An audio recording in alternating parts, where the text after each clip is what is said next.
York Revolution is on Sports Radio 98.9 FM and 1350 WOYK. Onto the track, it is gone!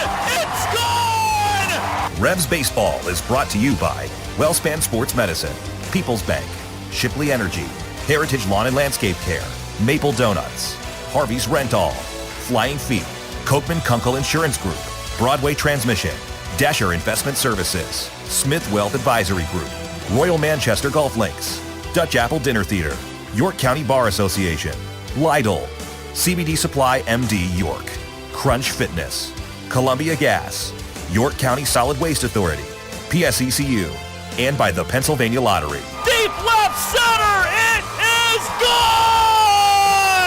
Swing and a miss, he struck him out! Base hit!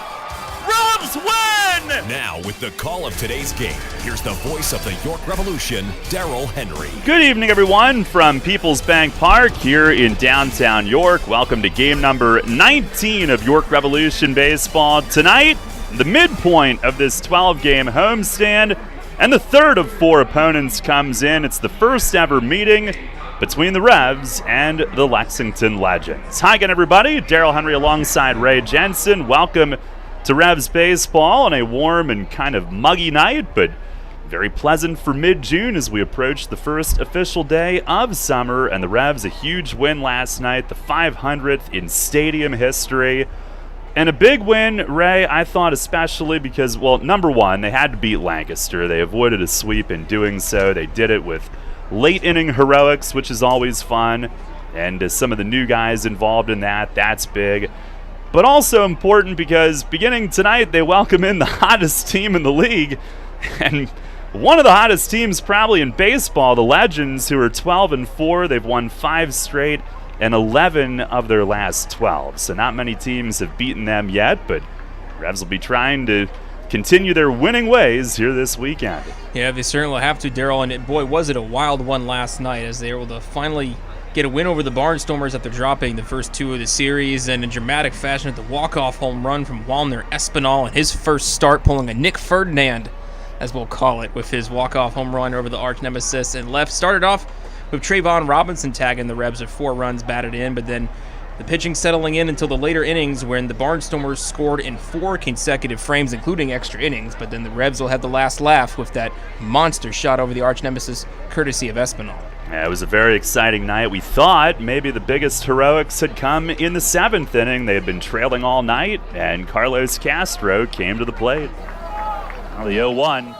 And a slider swung on, hit high in the air, deep toward the right field corner. Gindel back, it is gone! Carlos Castro! Opposite field, 3-run home run! And the Revs jump on top, 6-5 here in the bottom of the 7th.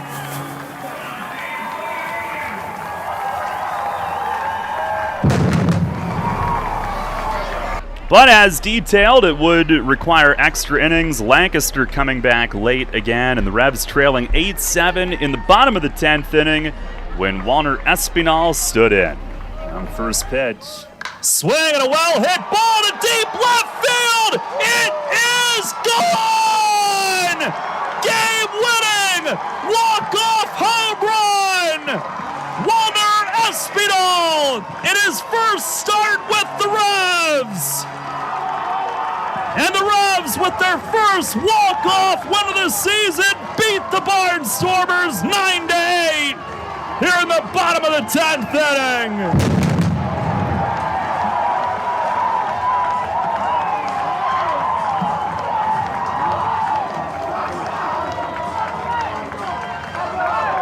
They douse him with the ice bath. They carry him up in the air from the mob scene at home plate, and Walner Espinal, the hero.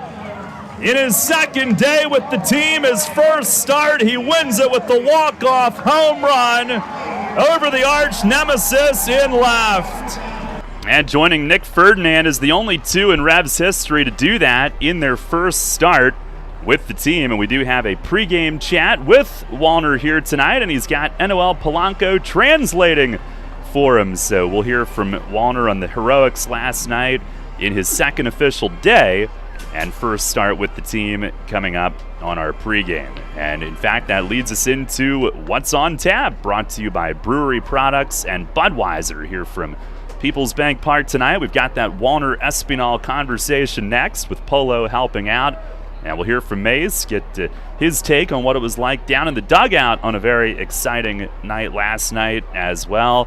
And for the first meeting between the Revs and the Legends all time, it'll be Austin Nicely making the start for York, coming off a great outing when he beat Long Island on Saturday night. That was Mace's 500th win. Of course, the Revs last night, another milestone, winning the 500th in stadium history.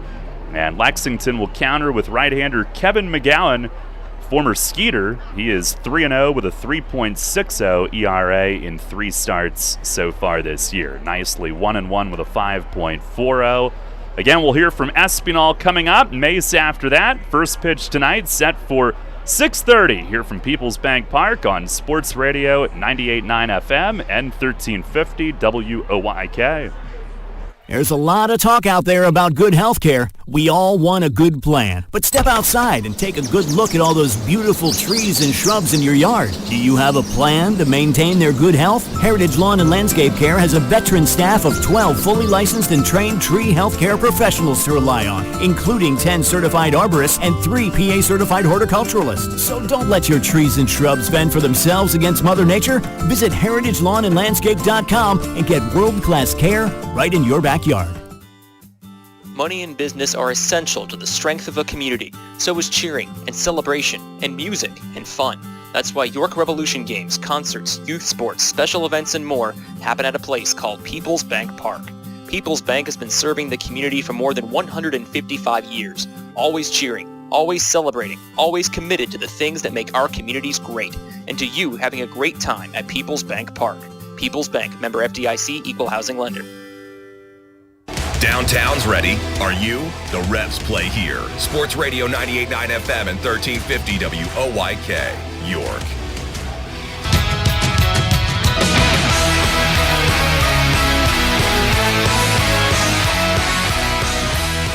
Welcome back here at PeoplesBank Park. The Revs and the Legends tonight, and last night was an unbelievable win for this team with Walner Espinal hitting the walk-off home run in his first start. He is with us. Polo is here to translate on our pregame interview tonight. So Walner, congratulations.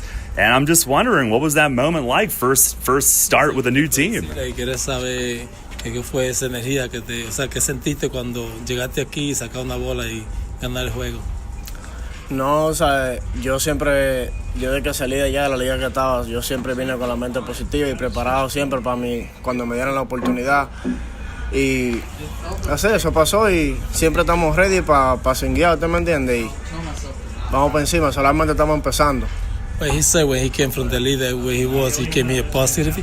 When he get a chance to do the best he can, last night was one of those opportunities. He was so excited to hit the ball out of the ballpark, especially the way he was playing. They was winning, and then they went up, so I get part of the win. Got a pretty good ice bath. Have you ever been picked up though? On I think it was it Rivera that picked you up and tried to carry you off? Dice él que si tú has tenido alguna sensación de que alguien te trató de cargar ahí o si fue alguno de Rivera que te cargó cuando notaste. Sí, fue Rivera que me cargó y, o sea, también venía de 3-0 en el juego y no me desenfoqué nunca, seguí en el plan y porque también estaba jugando una buena defensa y, o sea, yo cuando iba a batear para mi último turno siempre dije tranquilo que este es mi turno y yo voy a ganar el juego ahora. Yeah, he said I was so excited. That was Rivera. He carried on. At that bat, going back, he said that he was thinking that he was 3-0. I was the opportunity for him, like he was playing good defense, during the game, for him to, to step up and just do the right things and get a good pitch and try to get the ball out of the ballpark. Talking with Walner Espinal, Polo translating for us. Had you had a walk-off home run before that? Que se ha tenido un jonrón para dejar el terreno. Nunca había tenido un jonrón así, pero se había hecho un walk-off, pero hit, no home run.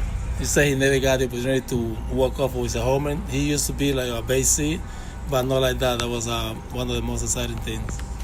Coming here to York, did you know anybody on this team ahead of time? Dice que si antes de venir para acá tú conocías a algunos de los muchachos que estaban aquí. O sea, hubiese conocido a unos cuantos por televisión, o sea, porque juegan en mi país y eso. Por ejemplo, Edward Paredes, Melqui Mesa y Wellington Hotel y cosas así. He said that he know a couple guys that they saw him playing on TV with the Winter Boy in Dominican, but he never get a chance to know personally. Like he come here and then you just saw him like personal. Yeah. So like Paredes, Dotel, Melqui Mesa, and a couple more guys. What were you thinking when you stepped in the night before and the first and only pitch you see hits you in the butt? Sí, ¿qué tú pensaste la primera vez que llegaste? El primer picheo te dieron en los glúteos, en la nalga. No, yo vine preparado en ese turno que él me dio, o sea, yo vine preparado para hacer mi trabajo, ¿me entiendes? Y me dieron la bienvenida. Welcome to Atlantic League. He said that he came and he got the opportunity to get out of bat. He was so excited, to produce. As soon as he knows he's in first base with a hit pitch. So. Well, lastly, I mean, it's probably a good thing. Like, you come in here, you get to take ground balls, BP every day. It's been a good week for that. Are you starting to feel comfortable with your new group here? Dice que se siente bien venir, tratar de BP, coger el rol con los muchachos y esa cosa, que se siente alguna diferencia venir y estar con el nuevo grupo. No me siento, o sea, me siento igual, me siento mejor ahora porque estoy con más personas con experiencia que me pueden ayudar, ¿sabes? Tengo muchas personas ahí y también los coaches, el manager, ¿sabes? Por ejemplo, el manager anoche habló conmigo y me dijo, oye, trata de coger un poco más de picheo, no trate de brincar al primer picheo. He said that he feel like the same but with the more comfortable because they have more veteran people who can teaching and let him know when he's doing something wrong. Like last night, May they had the side and let him know, listen, you have to see more pitches. You have 3 out with 3 pitches, so you have to be patient. And that's one of the parts that in that at bat, he took the first pitch, there was something hanging and he just take it out of the ballpark. Well, Warner, it was unbelievable. We'll never forget it. Congratulations on the walk-off home run, and keep it going. It's great to have you here in York. Dice que nunca va a olvidar eso y que nada, que felicidades y que no sea la primera vez y que bienvenido aquí a York. Muchas gracias. Thank you so much. And you know, we just started this season, this beautiful season. I'm working hard for everything here. I prepared for this season. Yep. And I wanna be here now. I'm here now. I'm gonna ¿cómo le digo así? Por ejemplo, aprovechar. He's gonna approach the time, the opportunity that he's gonna get here. Keep working hard to see what happens. Absolutely. Well, thank you both. Thank you, Polo, as well, and go Sixers. Thank you, Daryl Henry. Let's go 76ers. Is the one and only Noel Polanco translating for our pregame guest, Walner Espinal. Appreciate his time. That was great. And an unbelievable moment here at PeoplesBank Park last night. We'll take a time out here in the pregame show. Mace joins us on the Broadway Transmission Manager's Report. Up next.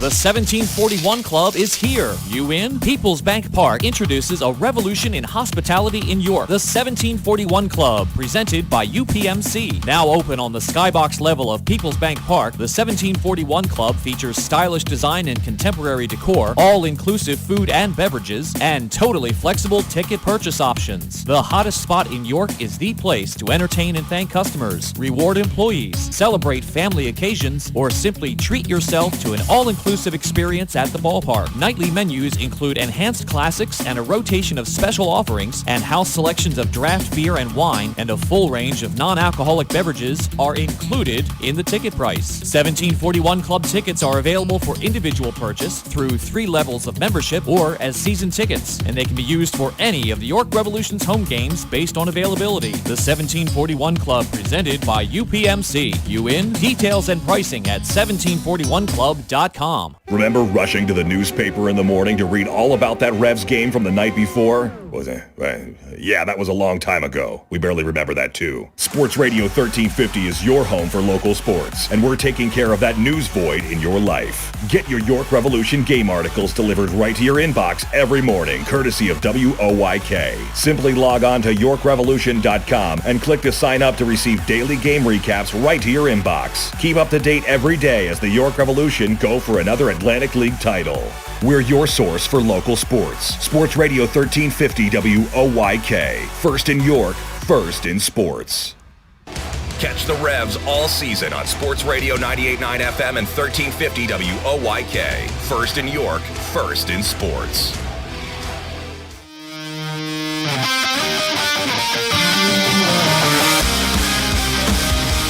Fans, it's time to go inside the clubhouse for the latest on your York Revolution and tonight's matchup. It's time for the Broadway Transmission Managers Report. Now, here's the manager of the Revs, Mark Mason. All right, Mace, incredible win last night for number 500 here at home, and you had the huge home run in the 7th for a lead. It took extras, but you get another huge home run, obviously. Give us a little insight from the dugout. What was that like with those big homers flying out? It had to be a ton of fun down here. No, it was a blast down here.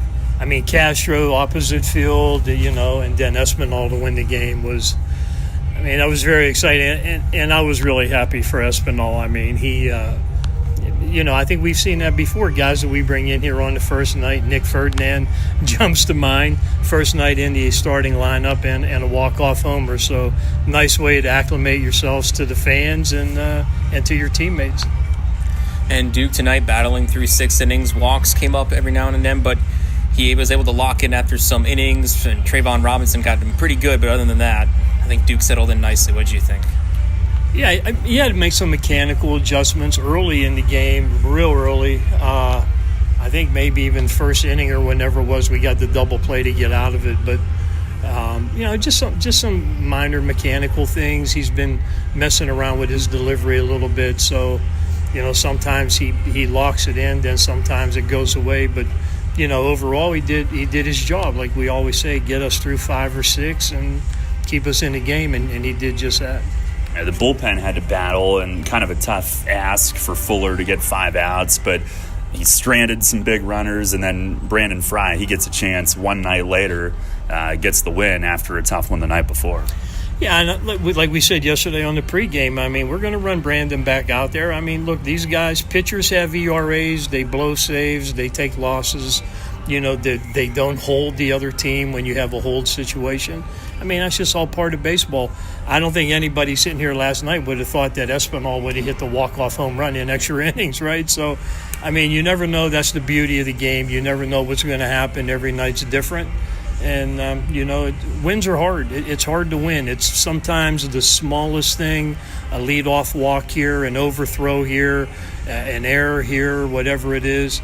And every night, if one little thing comes up and grabs you and the game is played tight, that one little thing could cost you in the end. So there's a lot of plays that happen during the course of the game for both sides, and you just have to make sure you make less mistakes than the other team and hope that was good enough. Castro last night, first start at first base in a Revs uniform. It's on the receiving end of a couple double plays. How did he look from the dugout? Well, he looked really good at first base, and I know he's played a lot of first base, probably more first base recently than actually catching. So, drafted as a catcher and then, moved to first base and then back to catching. So, he looked natural at first base. We've been very fortunate with the first baseman that we've had that, they move around good in the field and they hit the ball. So, I was pleased with what I saw, but not surprised totally. Well, Espinal is the hero, but don't forget the play he made in the top of the 10th inning to recover. I think maybe he leapt a little bit early, but got some glove on that humpback liner, and it could have been a much different story if he doesn't make that play in a big spot. Totally correct. You have to remember, we talk about this too, that, these are some young guys. So you hear them when you interview them and when you talk to them, they want to come in, they want to impress, right? So when you want to try so hard, sometimes the nice little easy routine, little flair to you looks like it's coming 300 miles an hour. So it's just relaxing themselves and getting them used to the pace of the game. It's a different story. It would be like when you're a senior in high school and you're playing a sport that you've played for the past 4 years at the high school level. That sport is not as fast to you as when you're a freshman. So, when you have freshmen playing varsity, of course the game is going to be faster. You see it in the NFL with rookies and Major League Baseball and everything. So it's just they got more time. You got to get more time in the game, more relaxed. And when that happens, then the routine play will become more routine for them and not something where they're going to panic about trying to make everything too hard. Just relax and play. And we know they have talent. We evaluate them here, batting practice, taking ground balls, footwork, those kind of things. So we know they can do it. And where he came from, I think he had 6 at-bats in that league because the league had just started and 3 of them were homers. So I mean, I do know that the power was there, and he's played a ton of second base in his career. So, we'll just see how he settles in. But last night should relax him now. That should help him relax and then go from there. How's Jan Sanchez doing that? I can tell he's a gamer because he wants to be in there even though he's a little banged up, right? Yeah, he is. I mean, when he slid into second base, he kind of either jammed the finger or dislocated it, but kind of pulled it on the field to pop it back into place. But then he finished the game, and the doc said after the game, you know what, other than a little bit of swelling, other than that, it's day-to-day in his tolerance. We did send him today to get an x-ray just to make sure nothing broken, and that was all negative. So he came back, took batting practice, took ground balls, and he'll be in the lineup again tonight. And tonight, Austin nicely takes the mound for York. Really good game against the Ducks. A quality start against them last time out. Your expectations for him against the Legends tonight? Well, my expectation would be to just pitch the same way. That's what I can hope for. And this is a team we really don't know too much about. I mean, we know some of the pitchers on their team because they were here in the past. But position player-wise, there's a few that I know, but not many. And, what Austin has to do is like all pitchers. You go out and you pitch your game to your strength. And if they adjust to that, then we can adjust. But in the meantime, we're not going to try to change anything from the last start just because we're seeing a different team. Just take that same approach out there and try to execute the game plan, and then we'll adjust on the fly like you have to do usually every game. All right, Mace, thanks a lot. Good luck here tonight. Yep, thank you. All right, Revs manager Mark Mason on the Broadway Transmission Manager's Report. Revs getting set to be introduced to the field here tonight. First ever meeting against the Lexington Legends. Robert Carson, who's with the Legends now, he caught the first pitches tonight in his Legends garb, as he used to do almost every single night here in York. Great to see him and Tyrell Harris earlier today, both back in town. Now the Revs have taken the field. Austin nicely has grabbed the game ball. Let's listen in on our national anthem tonight. Being modest when we revved up. It's the Revs, baby, the Revs, baby. It's the Revs, baby, the Revs, baby. It's the Revs, baby, the Revs, baby. It's the Revs, baby, the Revs, baby. At this time, we ask that you please rise if you are able and remove all headwear, and welcome Julia Ty Howie for the performance of our national anthem presented by AmeriChoice Federal Credit Union.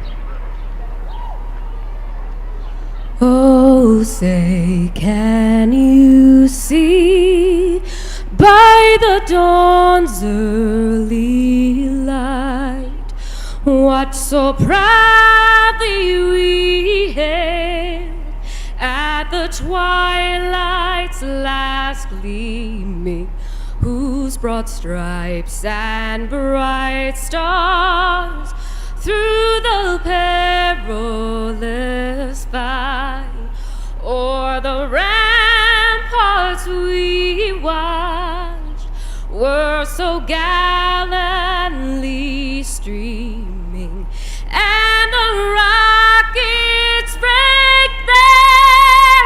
their bombs bursting in air gave proof through the night that our flag was still there.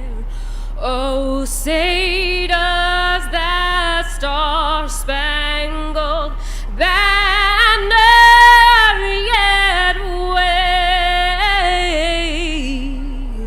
o'er the land of the free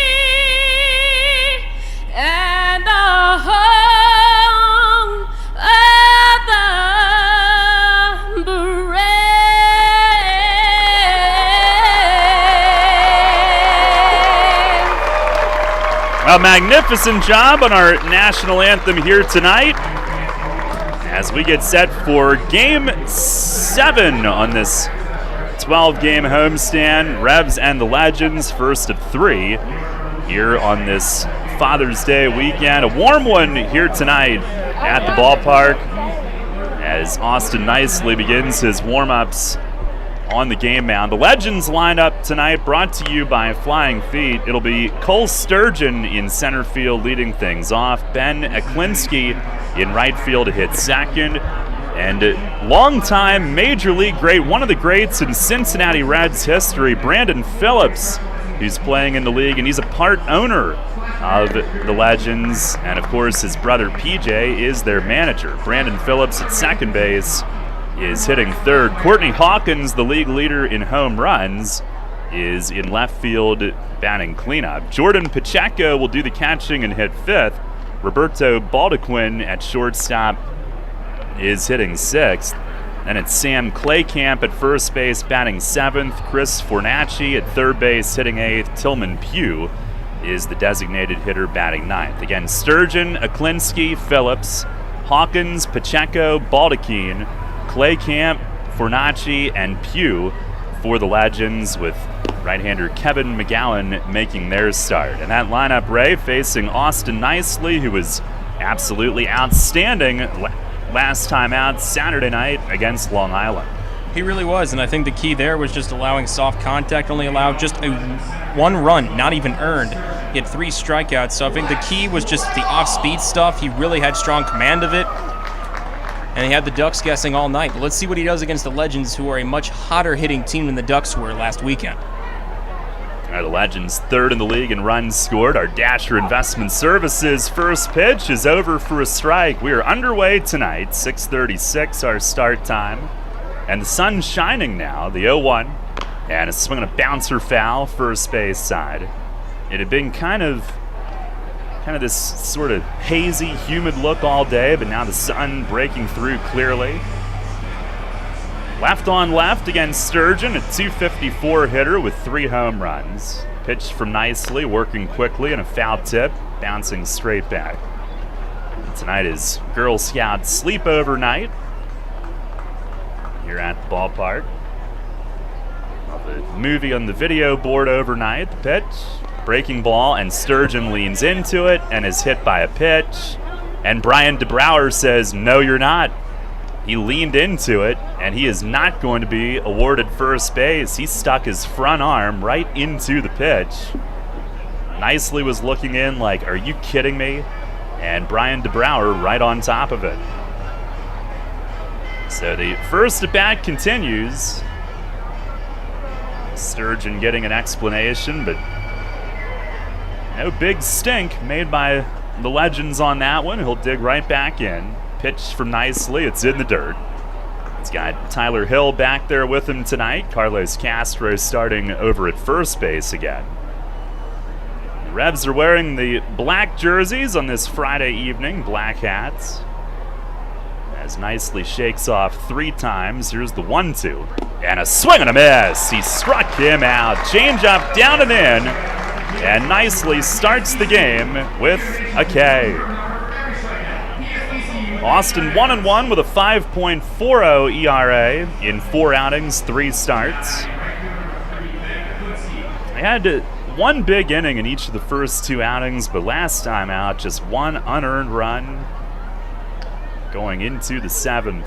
Here is Ben Eklinski, who looks at a ball low. Eklinski hitting .311, 4 home runs. He's driven in 11. Yeah, the 1-0. Swing and a towering pop-up, foul ground. Hill will give it a look, but it is way back in the stands. Brandon Phillips on deck helping out and telling Tyler it's way back there. The Legends are in their blue vest with green sleeves.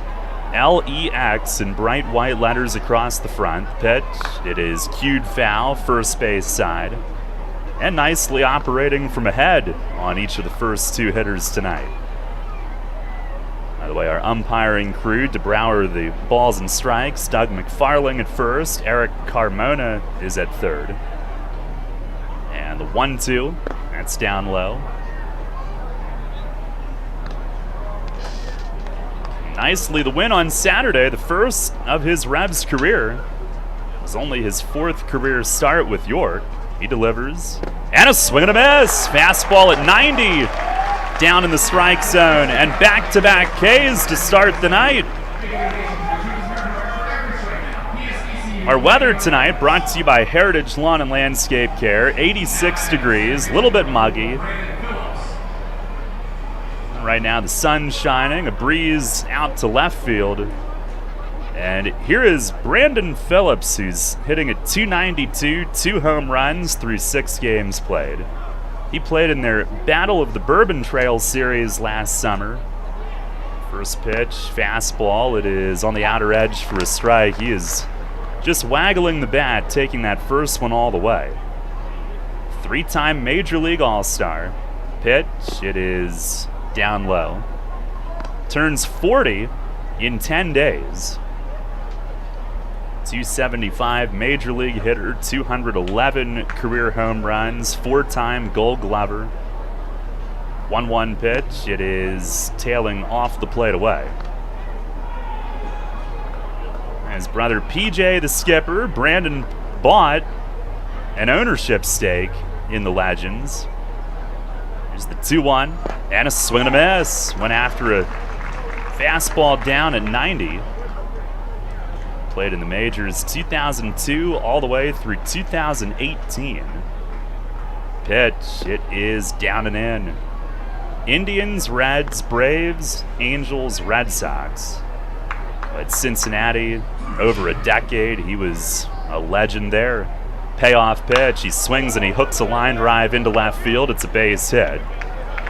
He works a full count and singles to left and keeps the first inning alive for Lexington. And that'll bring up the league leader in home runs, Courtney Hawkins, who's got 7. 266 average, 16 RBIs, which is tied for 5th most.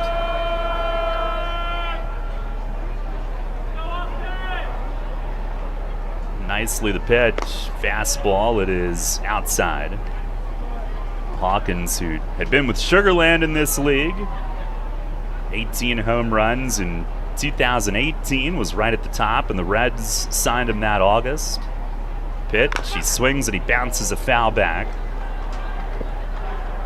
2019, early in the year, was with Sugarland, but then the Giants plucked him right away. Former first-round pick of the White Sox. Nicely the stretch. And the 1-1. Tried to backdoor his breaking ball, missed. And Hawkins, of course, included in that conversation, Daryl, but I think we're going to see a lot of familiar names who faced the Legends and the West Virginia Power, for that matter, as they went to former Skeeters, former Patriots, and beyond to get Atlantic League veterans to fill their roster. Phillips dancing off first, nicely goes home, and a swing and a miss. Good changeup. Evens the count on Hawkins, 2-2. And we'll see a former Patriot starting for them on Sunday, Liam O'Sullivan. But those guys dotting those two rosters in particular. Now the 2-2, and a swing and a line drive into right center field, a base hit. Phillips takes his turn. Sanford knocks it down, now picks up, and he'll get it into second base. First and third with 2 outs, as Hawkins shoots a single over Espinal, the second baseman, and keeps the inning going.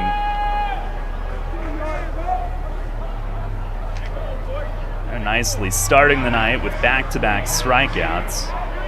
Back-to-back singles have followed. And Jordan Pacheco will hit. Pacheco, another Major League veteran, catcher, hitting .308, 4 for 13 in 5 games played. First and third, 2 outs. And nicely the pitch, fastball, it is a little high.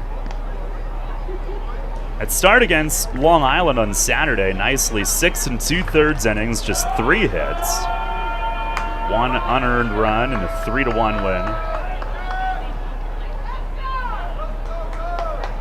The 1-0. And a swing and a foul tip right down in the right-hand batter's box. It comes to a stop.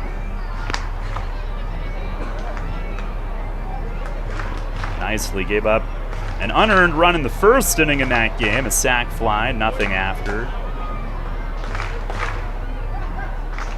It's the team's third quality start in 4 games, part of that stretch on which they won 4 out of 5.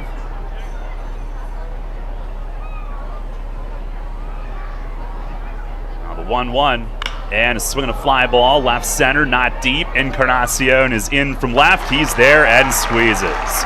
Scoreless first inning for Austin Nicely to start the night. No runs, 2 hits, 2 men left. And at the end of a half inning, it's the Legends nothing and the Revs coming up. Hey, it's the good-looking genius at Broadway Transmission again, and this time I have things on my mind, like warranty and service after the repair. You already know Broadway Transmission has been part of the community for 67 years at the same location. But did you know that in that time, your county has seen many transmission shops close its doors, like Amco, Atomic, Clutch and Go, Dr. Transmission, Cotman, York County Transmission, Winters, Goodlings, Lee Miles, A1. What grinds my gears about these closings are the customers are left with no warranty. Stop! Don't make that same mistake. Broadway Transmission has over 40,000 transmission jobs under our belt, and we are still here today standing behind our famous 3-year warranty. We kid around a lot on our ads, but nothing is funny about having no warranty when you need it. Avoid that risk with the only smart choice in all of your county and stop by Broadway Transmission today. Broadway Transmission will get your ship together and stand behind it too. Visit us on the web at broadwaytrans.com or stop in and see how it's done. I felt like my well-being was tied to the morning stock numbers. I wanted to invest, but grew tired of the stress of potential losing it all. A friend of mine suggested I talk to Tom Dasher about a fixed index annuity that could be a stable option while still seeing potential growth. Tom has been helping folks here in York County for over 30 years. Give him a call at 717-487-2096 to see if he can assist you. Cannonball Charlie's ready. Are you? The Revs play here. Sports Radio 98.9 FM and 1350 WOYK, York.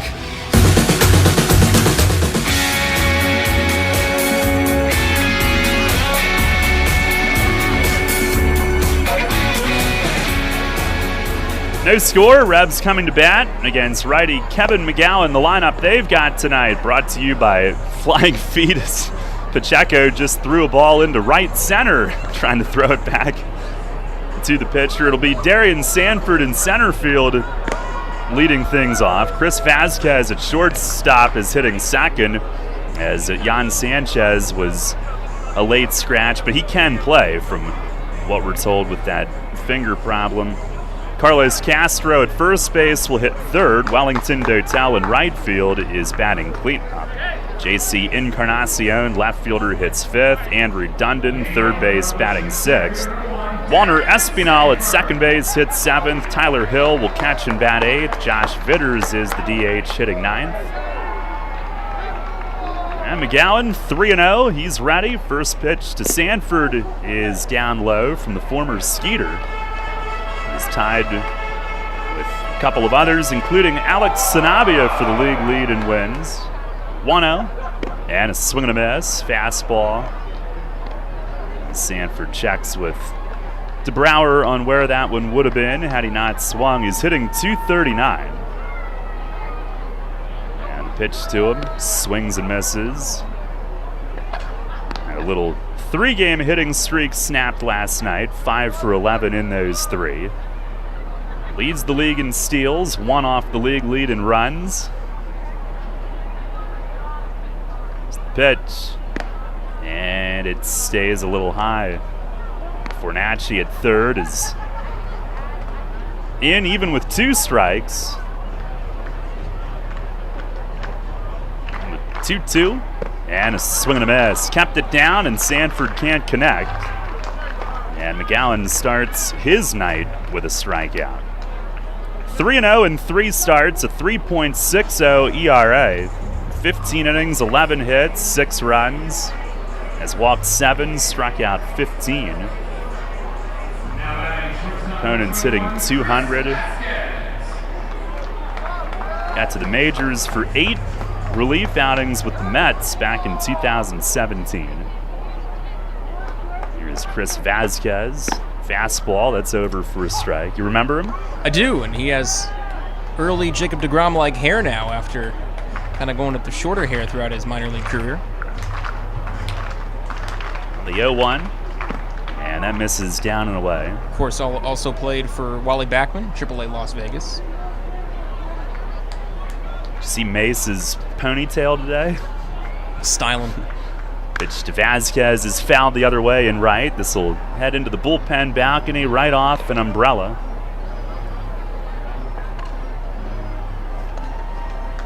The last time out, McGowan beat Gastonia. 5 innings, 1 run, just 3 hits.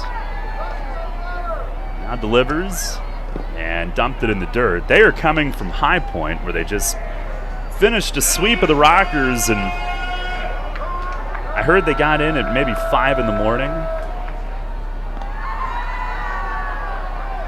But we know what that's like.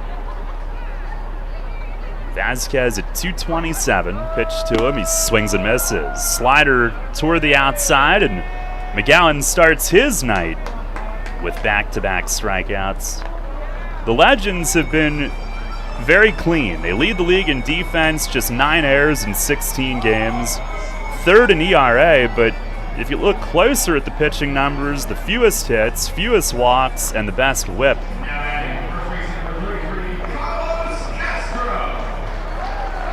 Now here is Castro, one of the heroes last night. Huge 3-run homer in the 7th, drove in 4 for the 3rd time this year. Leads the league now with 20 driven in.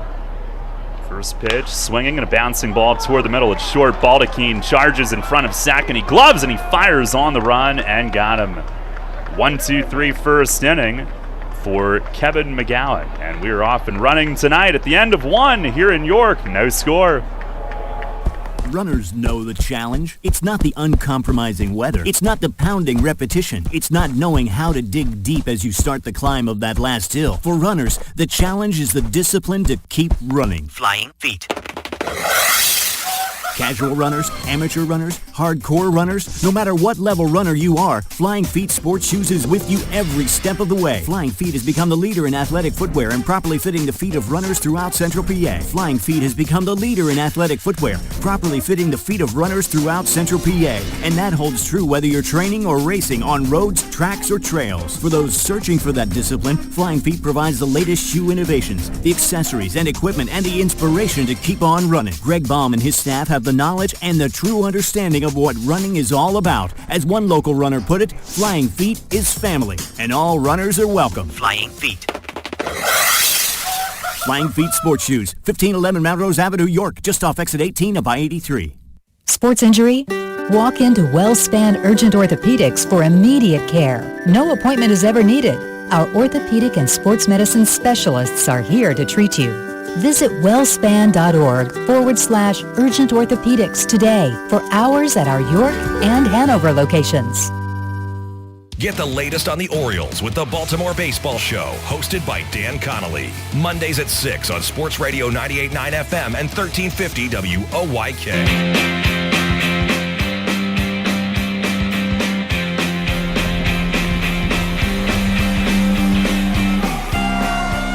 1 inning complete here tonight at PeoplesBank Park. No score. Pretty quick first inning for Kevin McGowan, who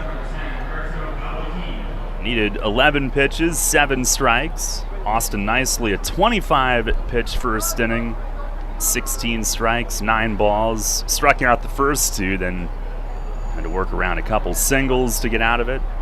Here is Roberto Baldachin leading off, and he swings and he nubs one right in front of the plate. Hill out, takes his time, fires to first. It's a 1-pitch out. And that thing came to a stop right in front of the left-hand batter's box line. He literally hit it about 3 feet. 1 pitch, 1 out. Well, they say 1 pitch outs are a pitcher's best friend. And after 25 pitches in the first, after he struggled with Phillips and beyond at 2 outs. Nicely needed that one. I'm a big fan of them too. Here is Sam Claycamp, and a fastball right there for a strike. Claycamp in 8 games, 1 for 14. He's their first baseman tonight.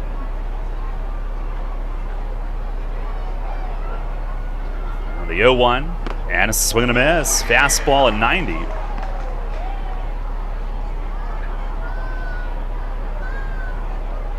Quite nicely, he is ready to go. He is on the rubber, very little wasted motion. Here's the 0-2, and a ground ball shortstop as Vasquez lines it up, fires to first, and got him. 2 up, 2 down on ground balls. Now Claycamp has struggled to hit, and nicely didn't waste a bunch of pitches there going for the strikeout. He went right at him on 0-2 and gets another out pretty quickly. Yeah, these last 2 starts now, including Saturday's for Nicely, the aggressiveness towards the strike zone is really apparent. Here is Chris Fornacci. 10 games played, hitting 200, and he swings and chops one toward third and foul. Dundon over to glove this. He is 4 for 20 at the plate, no home runs, 5 driven in.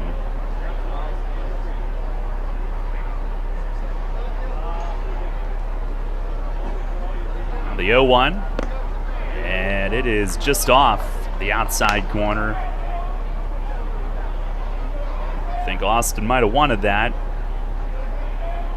Got the Austins tonight and tomorrow, Steinfurt tomorrow. Pitch, and a swing and a line drive, socked to left, and down for a hit in front of Encarnacion, who was playing deep. Not sure if he could have gotten in to play that ball or not, but was playing very deep, and it's down for a 2-out single. Now the Legends with their 3rd hit, all coming with 2 outs, and here is Tillman Pugh, the K-man tonight. DH, hitting .313, does have 2 home runs, 10 driven in. And Fornacci leads from first. Nicely the pitch, and a swing and a little dribbler out in front, and it hit his foot. Brian DeBrouwer calls it foul. Tyler Hill's scrambling to get out to play it, but DeBrouwer on top of it.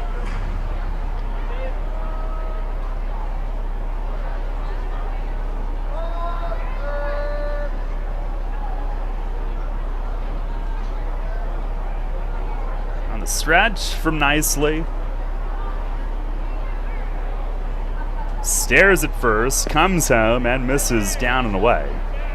Pugh, who played many years across the Frontier League, American Association, Pacific, Can-Am, early in his career got to single A with both the Mets and White Sox. 1-1, and a swing and a chopper foul down past third. 2 strikes, fans. What do you want?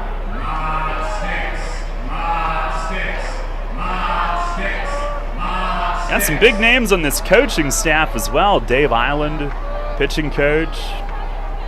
Ben Revere, the hitting coach. Nicely the stretch, the 1-2, and it's in the dirt and blocked over to the right by Hill, who can't save the wild pitch. And that'll move Fornacci to second. No score here in the 2nd inning. Nicely trying to keep it that way.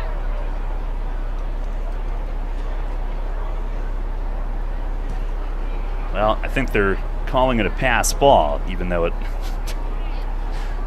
bounced, but what do I know? Now nicely the stretch.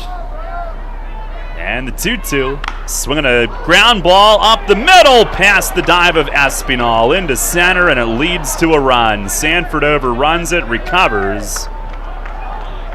And it's an RBI single. Tillman Pugh on a ground ball up the middle.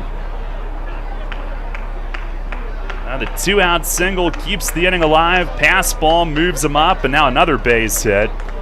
And the Legends have struck first tonight.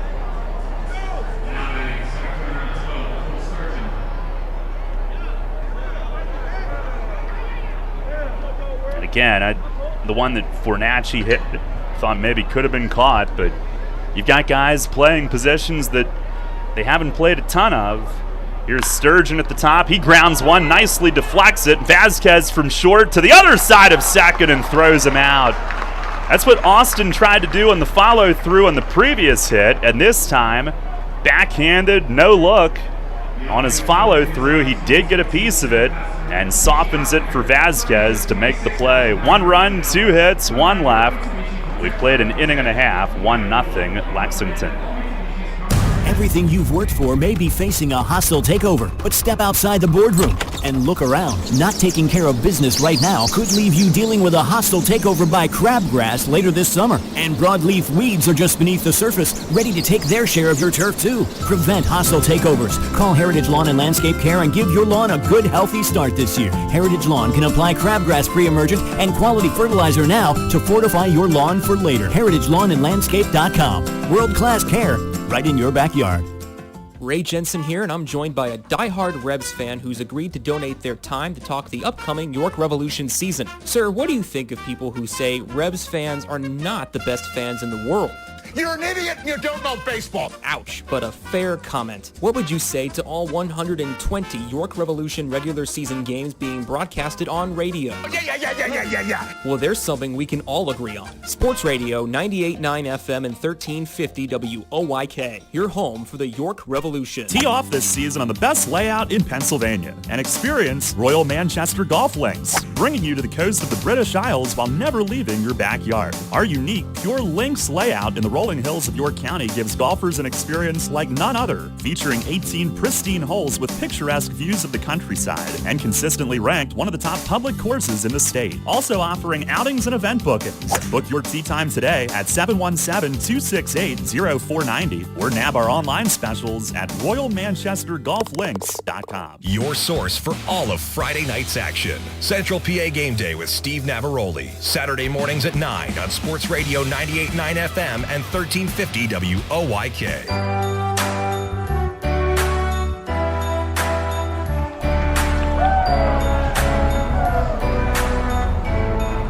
Head of the bottom of the second inning, it's a 1-0 Lexington lead. Unearned run with 2 outs in the second, and Dotel will lead things off as McGowan fires a hair low. Dotel at .364 with a home run and 8 driven in. Has been hot. Starts in right field again tonight. The 1-0, and that stays high. It'll be Dotel, Encarnacion, and Dundon this inning. McGowan had a 1-2-3 first, 2 strikeouts. He fires and is swinging a fly ball to center field as Sturgeon coasts back, and it carries deep, but he makes the play. Wow, that thing really traveled to deep straightaway center, but Sturgeon back takes care of it. The Rebs are looking to tee off again tonight. 9 runs last night. You can too at Royal Manchester Golf Links. Play the best layout in PA on the area's only Pure Links course. Book online at royalmanchestergolflinks.com. Here is Encarnacion. 3 for 9 at the plate since signing. First pitch, breaking ball, and it tumbles a hair low. McGowan, who's from a town that used to be in the league before us, Nashua, New Hampshire. 29-year-old righty fires. Fastball, it is across at the knees for a strike. I'd say 87, Ray. I'm trying to see the velo. He's got some movement on it. 2-seamer. Winds and fires, and is swinging a chop foul, third base side on the changeup. Yeah, that looked like 87 to me. If it was 97, I'd say, Houston, we got a problem. Against that bright yellow on the board. McGowan fires, and is swinging a foul the other way and right. This is out of play. McGowan, in high school, he played both baseball and ice hockey, and I believe that they used Holman Stadium for baseball, which which is where the Nashua Pride used to play. Now delivers, and a swing and a foul tip back. Another changeup. He keeps changing speeds, and Encarnacion gets a piece of it again.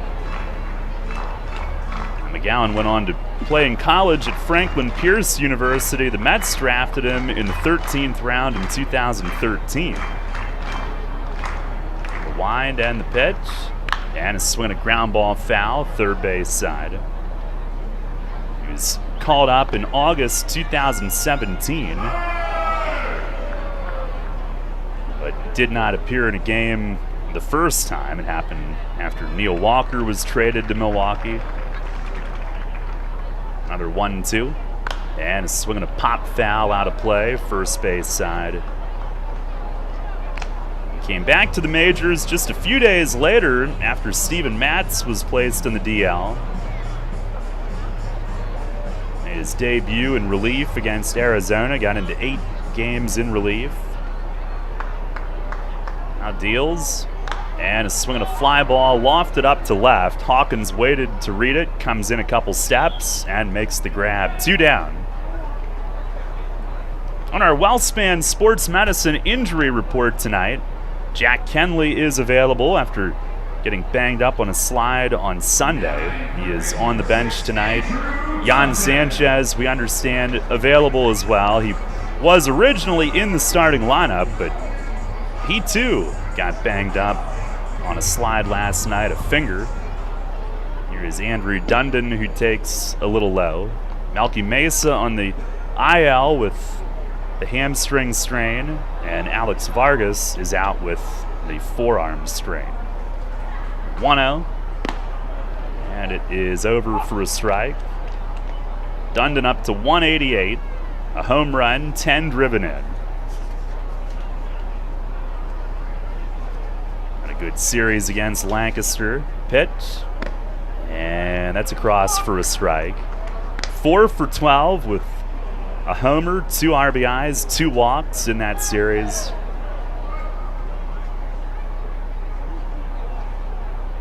McGowan delivers, and a swing and a miss. He keeps changing speeds and strikes out Dundon for his 3rd K. 6 up, 6 down. And we'll go to the 3rd tonight. Lexington on top, 1-0.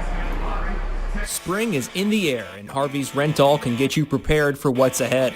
With the biggest selection of steel products on the market, Harvey's Rental will get you set for your next home project. From lawn and garden equipment, pressure washers, post hole diggers, and more, Harvey's Rental has it all.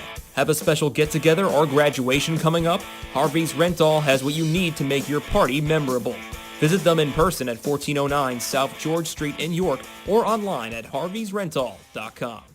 At Donegal, we understand there are many costs associated with running a business. That's why Donegal works with you to provide quality insurance products based on your business needs, and why we deliver that insurance at a price to fit your budget. Call your local independent Donegal agent today and discover why, when it comes to insurance for your business, Donegal is a better value. Contact Kochman Kunkel Insurance at 717-854-0300 or stop in at 3217 East Market Street, York. Locally owned and operated by Pam and Rudy Kochman. Kochman Kunkel Insurance. Remember rushing to the newspaper in the morning to read all about that Revs game from the night before? Was it? Yeah, that was a long time ago. We barely remember that too. Sports Radio 1350 is your home for local sports, and we're taking care of that news void in your life. Get your York Revolution game articles delivered right to your inbox every morning, courtesy of WOYK. Simply log on to YorkRevolution.com and click to sign up to receive daily game recaps right to your inbox. Keep up to date every day as the York Revolution go for another Atlantic League title. We're your source for local sports. Sports Radio 1350 WOYK. First in York, first in sports. Listen live, on demand, and on the go. Download the new WOYK app on the Apple and Google Play stores today.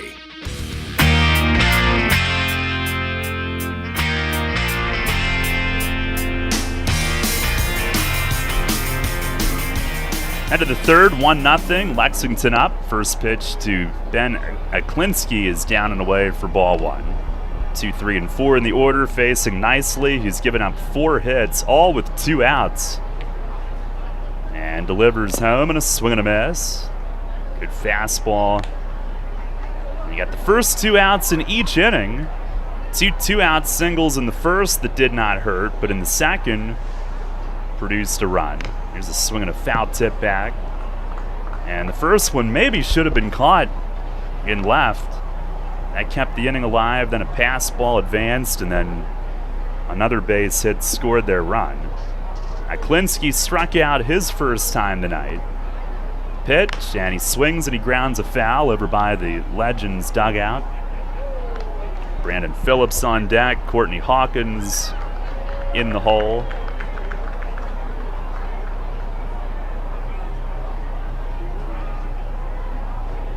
Nicely kicks and fires, and a breaking ball a little high, 2-2. Now, one thing Saturday against Long Island he did a much better job of was changing speeds, looking to continue that tonight.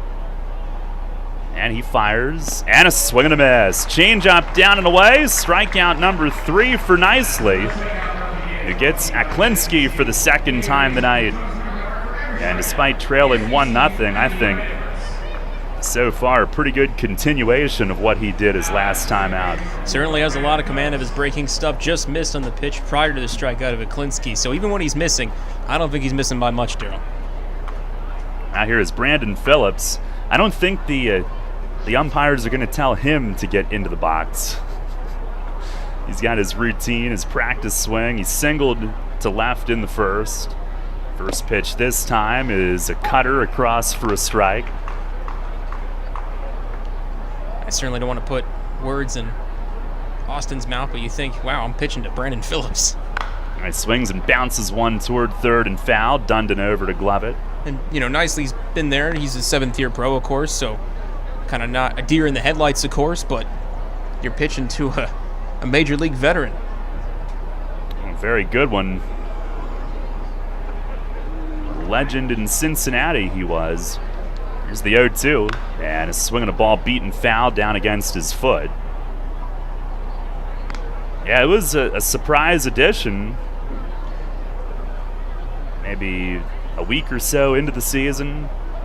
He did play for them in the Battle of the Bourbon Trail series last year. That got some headlines. He actually had a walk-off home run. Pitch from Nicely, a swing and a fly ball, right field. Dotel coasting over toward the corner. He's there in plenty of time and makes the grab. Out in the sunlit right field. And that's out number 2. Phillips 1 for 2 now on the night.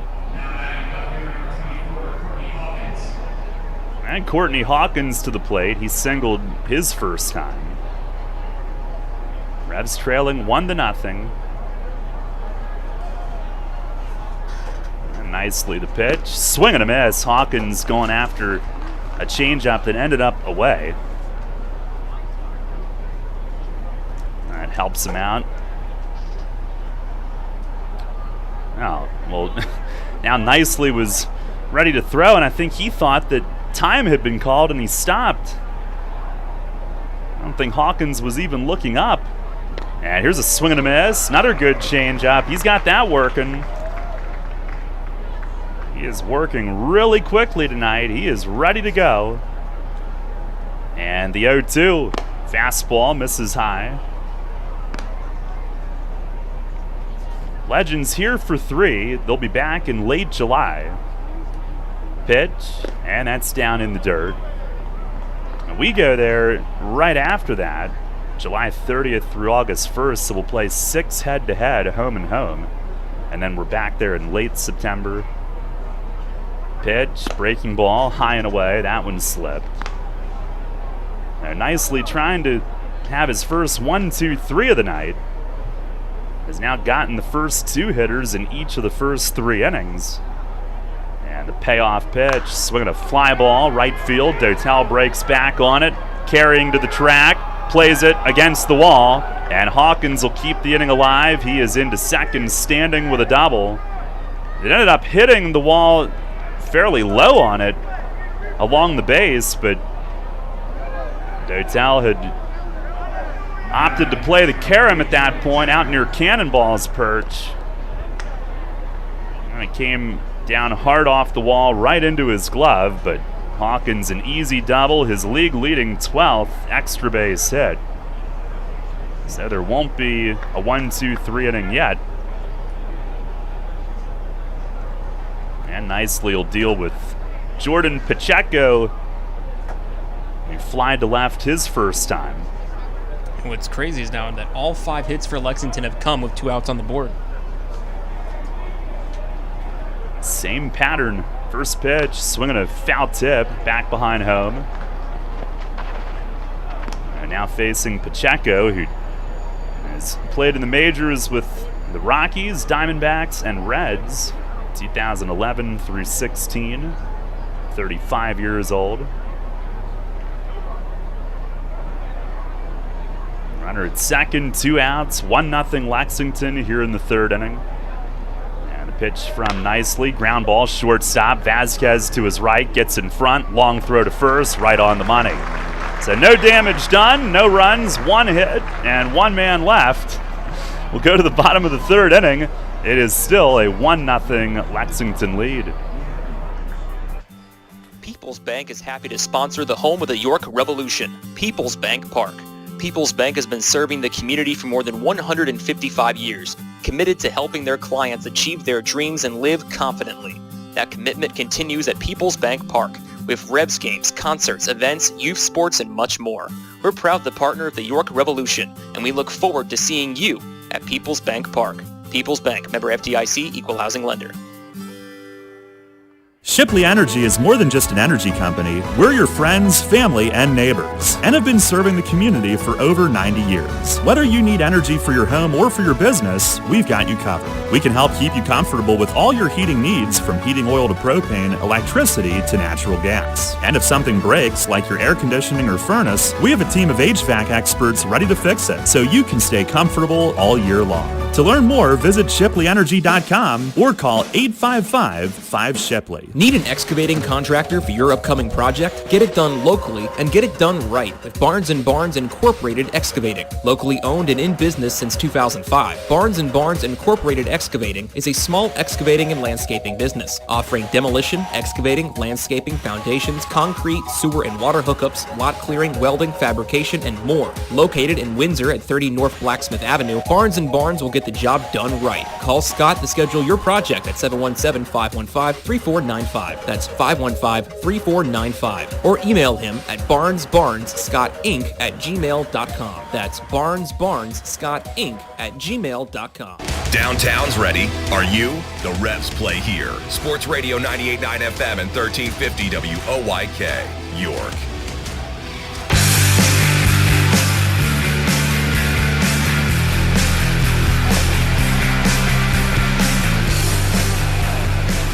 Still 1-0 Lexington. We head to the bottom half of the 3rd inning. Kevin McGowan 6 up, 6 down so far tonight. 26 pitches through 2. And last night's hero will lead things off. Walner Espinal coming to the plate. The walk-off home run. Revs' first walk-off win since the final day of the 2019 regular season. Told us pregame he's had some walk-off hits, never a walk-off home run. And the first pitch from McGowan, it is over for a strike. He also was kind enough to show us his bruise from the hit by pitch the night before. High quad as he swings and misses on a slider. 1 for 4 with the walk-off winner. 3 total RBIs last night. McGowan with the pitch. And a swing and a foul tip off Pacheco, and it rebounds all the way to the pitcher. Espinal stays alive. Native of Santiago, Dominican Republic.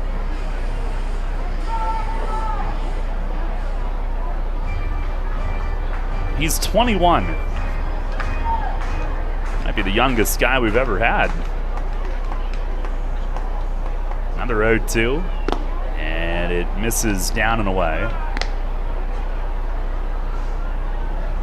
18th walk-off home run in stadium history, providing win number 500. Pitch, and a swing, and he scrapes a foul, rolling over toward Tyler Hill, who's on deck.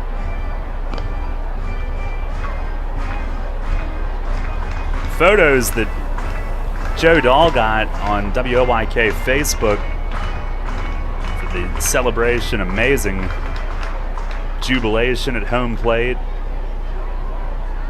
Another 1-2, breaking ball, and it's a called third strike.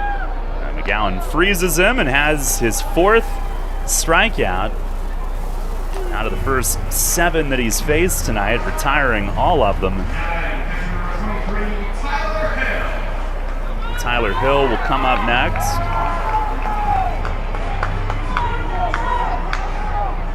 Hill, a tough go offensively of late, down to 138, but hopefully more playing time. He'll get into a rhythm.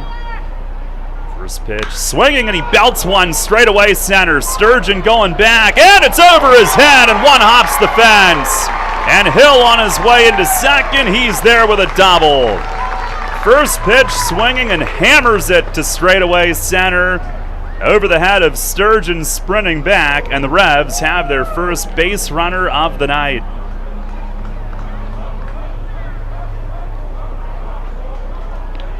Well, he blasted that one.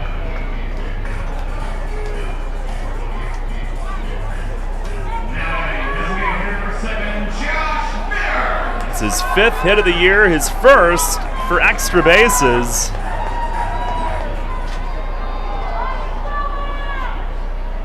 And that'll bring up Josh Vitters. I think they're trying to get Hill to do the celebration into the dugout, and he's just too focused. Waving on, trying to get his attention. First pitch to Vitters is over for a strike. It's his first extra base hit. He should be jubilant, but he is just laser focused on the base paths right now. Just too locked in. Now the 0-1, and a swing and a miss. McGowan going soft away. The Revs trying to tie it up, trailing 1-0 here in the 3rd inning. Vitters hitting 152. He's driven in 5 for the year. McGowan the pitch, and a swing and a miss. He stays soft and gets the strikeout. That is strikeout number 5 the first time through the order. McGowan with Sugarland in 2019, 2-2 with a 229 in 4 starts, and then the Nationals purchased his contract went to AAA Fresno. And last year he was in the Constellation Energy League back in Sugarland. Here's Sanford, first pitch fastball, it's a strike. Struck out his first time.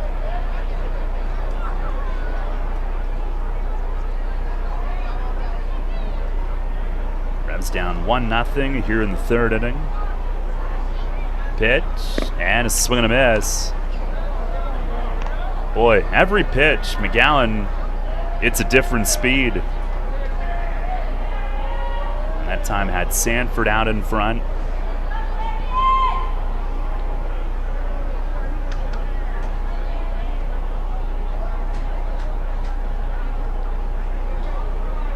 Now the 0-2. And it is over for a called third strike. Sanford drops the bat. He is frustrated. And McGowan strikes out the side in the 3rd, giving him 6 total. No runs, 1 hit, and 1 left. We go to the 4th. Ray with the play-by-play. The Revs trailing 1-0. I'm here with Kevin Smith from Smith Wealth Advisory Group of Janney Montgomery Scott, who was recently named by Forbes and the Financial Times as one of the best financial advisors not only in the state, but also in the country. Kevin, explain the meaning of your group's tagline, a wealth of knowledge about wealth. We've built our reputation as one of the premier wealth advisors in the country for many reasons, not the least of which is our vast expertise about wealth in all its meanings and forms. Although traditionally wealth is viewed in a monetary context with all the challenges that entails, which we're fully equipped to address, true wealth has little to do with money. To me, being wealthy is more a state of mind centered upon happiness and contentment. It's memories and experiences with friends, family, and those you love. It's finding meaning and purpose, pursuing passions, chasing dreams, and embracing life for all it has to offer. That's the type of wealth our clients long for and that we help them achieve. You've noted that your group is guided by a quote by Henry David Thoreau, wealth is the ability to fully experience life. Tell me more about that. It's so true. Being wealthy is really about experiencing the richness of life itself. When you think about it, it's not ultimately money that matters, but what money can do. We help our clients educate their children and grandchildren so that they can have promising futures. We help them retire comfortably, support worthwhile causes, and endow meaningful legacies. We help them age with dignity and so much more. For all your financial planning, investment, and wealth management needs, contact Smith Wealth Advisory Group at 779-2769 or at smithwealthadvisory.com. Smith Wealth Advisory Group, helping you fully experience life. Janney Montgomery Scott LLC, member NYSE, FINRA, and SIPC. Take us on the go with the new WOYK app. Download on the Apple and Google Play stores today. Sports Radio 98.9 FM and 1350 WOYK. First in York, first in sports.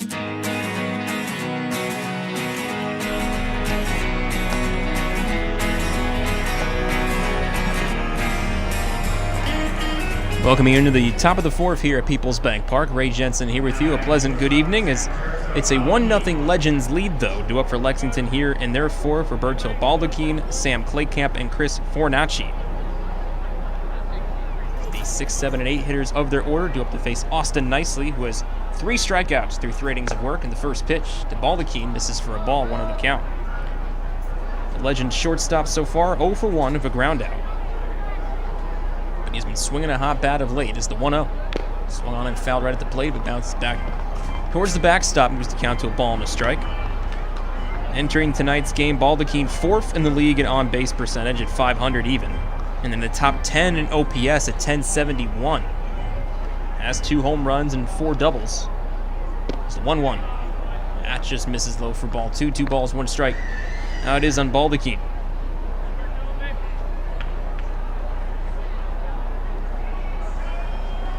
Pitch swung on by Baldacchini and a high looper to the shortstop. Vasquez fields it, throw across to first, and he legs it out.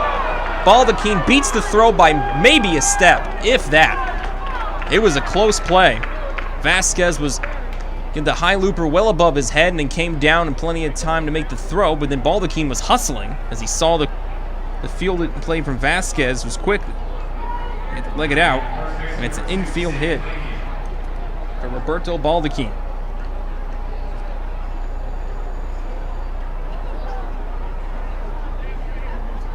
First hit of Lexington's first 6 to come up with no outs on the board, as their previous 5 came with 2. As the first pitch now to Claycamp. That's in there for strike 1, 0-1. Claycamp 0 for 1, and grounded out to Vasquez at short for the second out in the second.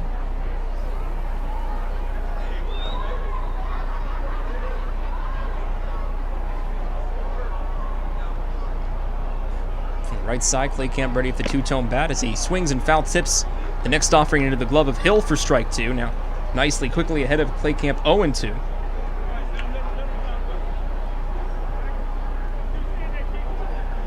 Claycamp fresh from college as he played his college ball at Franklin College. Also played his freshman year at the University of Dayton. Hit .400 as a senior of Franklin as the 0-2. It's low and Hill comes away to the mound and advancing the pitch is Baldacchini. Tagging second is not in time.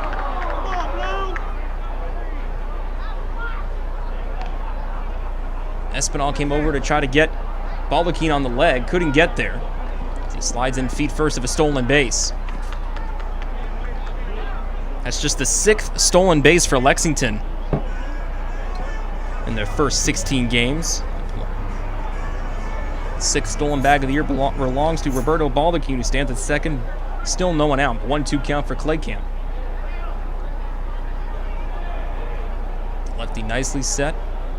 As he looks to Baldacchini at second.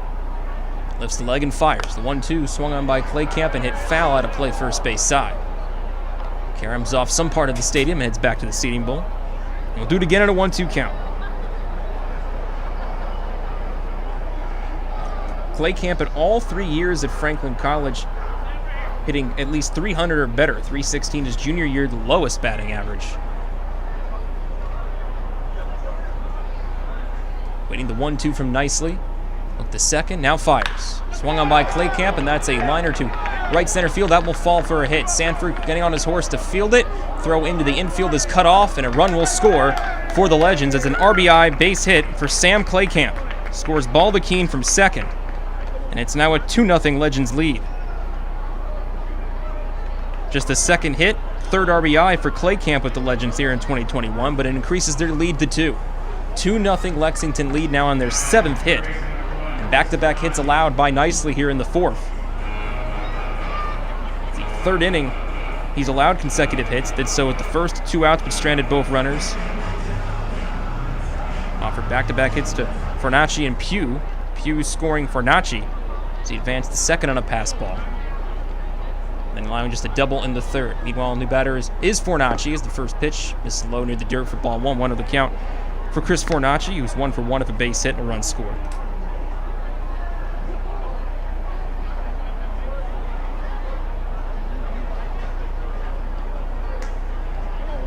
The count for the Legends' third baseman entering play tonight, 3rd in the league in on-base percentage at .515. Next pitch, that's in there for a strike, and it's a ball and a strike for Fornacci. Fornacci playing all 4 years of college ball at Pepperdine University out in Malibu, California. Stayed in the California area as he played in the Pacific Association with the Vallejo Admirals, which is the team that P.J. Phillips coached. As the 1-1 swung on by Fornacci and hit foul third base side. Who's the count to 1 ball and 2 strikes. PJ actually managed Darian Sanford as PJ took over managerial duties for the Admirals in 2016, and that's where Darian spent his season. 1-2 the count, meanwhile, for Fornacci at the plate. Runner at first, no one out, and Sam Clay Camp. The 1-2 from Nicely. This low in the dirt and deflects off of Hill, his arm, as he looks to go towards the warning track, chases after it, but that will allow enough time for Clay Camp to advance to second. This time it is a wild pitch, and Clay Camp moves to second in scoring position. Still no one out. Now a 2-2 count for Fornacci. Fornacci also a veteran of the Frontier League as he played part of 2017 at the Southern Illinois Miners. Played just 11 games in the Frontier League back in 17. Spent a total of 3 seasons at Vallejo as the 2-2. Idle miss for ball 3, and Fornacci runs it full. Full count for Fornacci.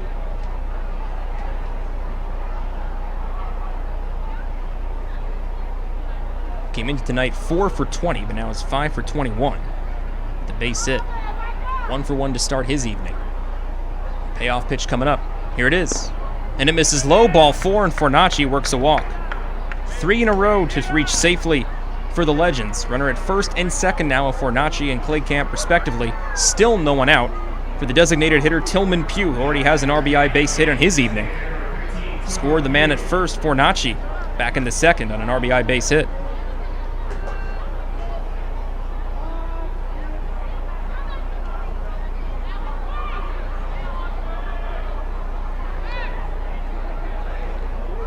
Pugh ready to face the lefty Nicely for the second time as Austin set. There's the Clay Camp at second. First pitch swung on by Pugh and fouled off the netting. Start 0-1.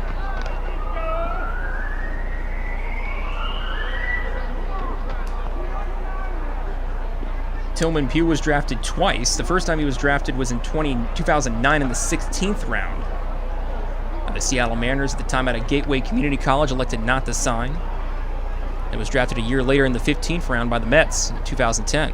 0-1. This is low and blocked by Hill for a ball. It's 1-1 the count as Hill steps away to the right of the plate and keeps everyone back at their respective bases.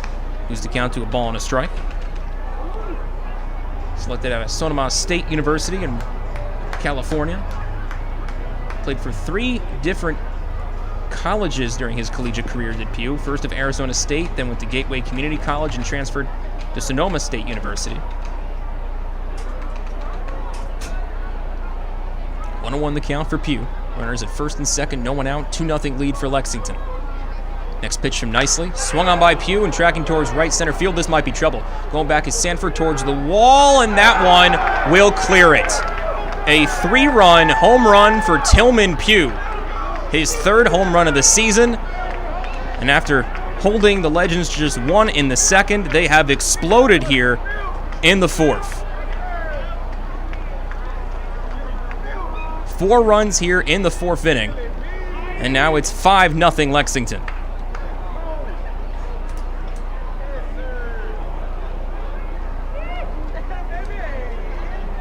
Three-run home run to right center from Tillman Pew. Another Vallejo Admiral veteran that P.J. Phillips brought with him to Lexington. He goes yard. 5-0 to lead for Lexington as back to the top of the order with Cole Sturgeon. First pitch from Nicely misses away for a ball, 1-0 the count. Nicely now at 75 pitches through 3 innings plus. He was going at a relatively nice pace until this 4th inning as the 1-0. This is low for ball 2. It's 2 balls, no strikes. Now on Sturgeon, who's 0 for 2 with a strikeout and ground out.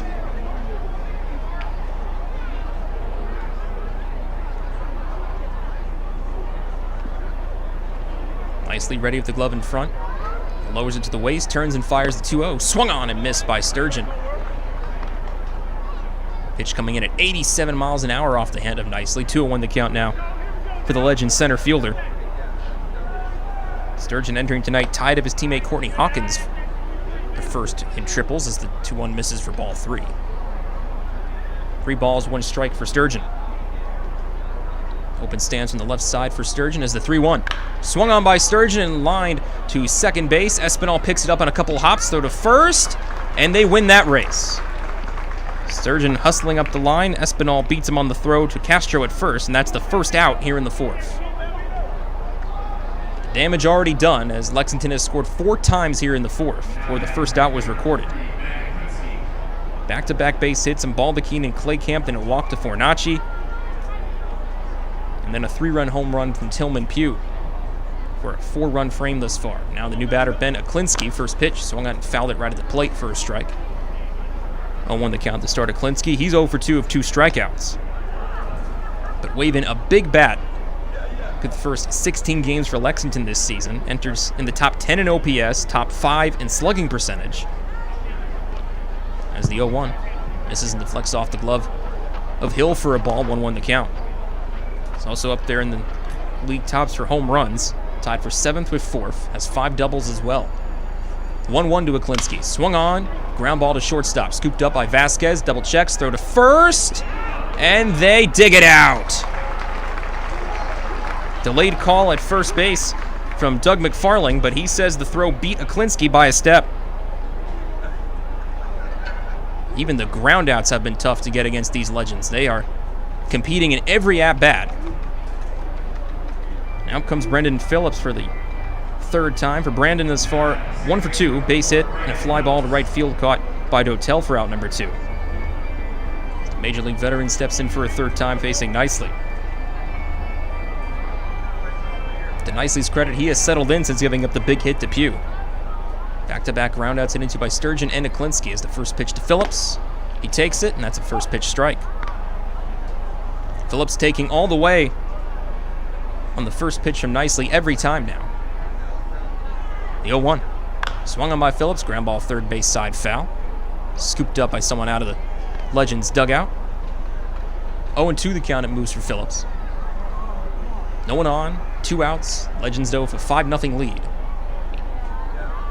0-2 the count as Phillips steps back in. Next pitch, swung on by Phillips, and he skies at the center. Shallow center at that. Sanford hustling in, playable, snags it, and that will retire the side. But the damage done. An RBI base hit from Sam Claycamp and a 3-run home run to right center from Tillman Pew makes it a 5-0 Lexington lead as we head to the bottom of the 4th. Since 1934, PSECU has given Pennsylvanians financial opportunities to live a better life. We are a credit union who offers valuable, free, and low-fee financial products, broad lending options, and outstanding money management for financing life. At PSECU, we are proud of who we are and committed to who we serve because our Pennsylvania roots run deep. We are banking on a difference. Visit PSECU.com to join us. This credit union is federally insured by the National Credit Union Administration. Equal Opportunity Lender. Hey Revs fans, now's your chance to win big with the Revs and Shipley Energy. This season, during every home game at PeoplesBank Park, it's the all-new Shipley Energy Grand Slam inning. Each game, one inning will be designated, and one name will be selected as the contestant. If the Revs hit a Grand Slam that inning, you could win $5,000. To enter, stop by Fan Services and fill out your form, or enter via the York Revolution app or YorkRevolution.com. Sign up today and win big with the Revs and Shipley Energy this season. Belle, the Beast, and the enchanted world of Disney's Beauty and the Beast. Playing at the Dutch Apple Dinner Theater June 3rd through July 31st. There goes the baker with his tray. It's the classic tale you love when Belle meets the Beast. A young prince trapped under a spell with time running out for the curse to be broken. A show for the entire family. Call Dutch Apple Dinner Theater today at 717-898-1900 or visit DutchApple.com. Listen live, on demand, and on the go. Download the new WOYK app on the Apple and Google Play stores today.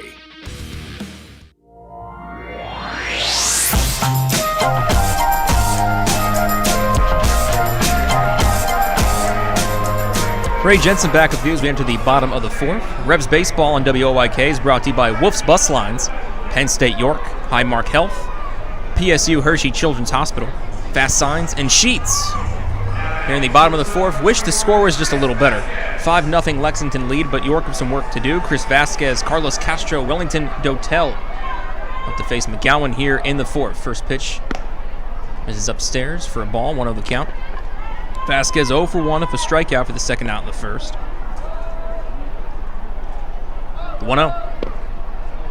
That catches the outer edge for a strike. 1-1 the count now for Chris. McGowan had retired 6 Revs in a row. 3 up, 3 down in the first 2. It's the 1-1.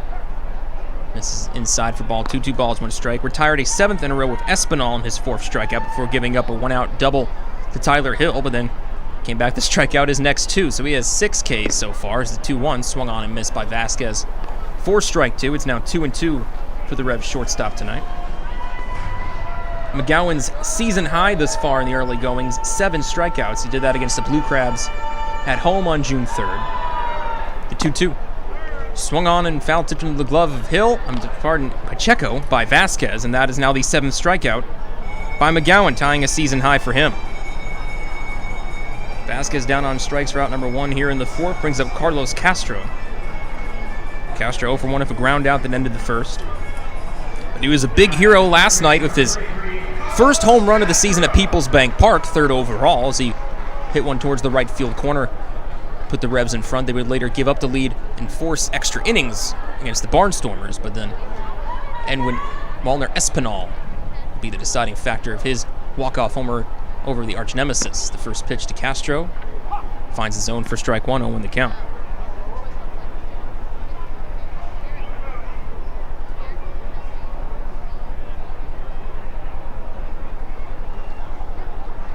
Gowan gets the signs from Pacheco. Takes a quick step now. It's back as Castro wasn't ready. Doing a little stretching, but now Carlos ready at the bat as McGowan the pitch. This is low and away for ball 1, 1-1 the count.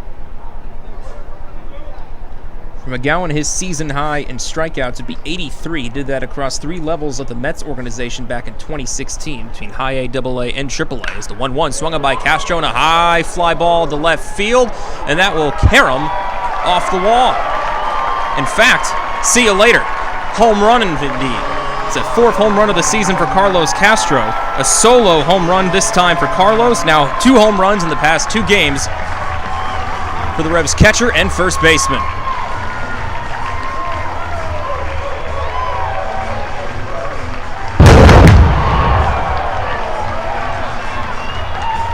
Briefly lost sight of it as it went over the Lawrence Seaford sign out near left center in front of the Penn State Children's Hospital playground.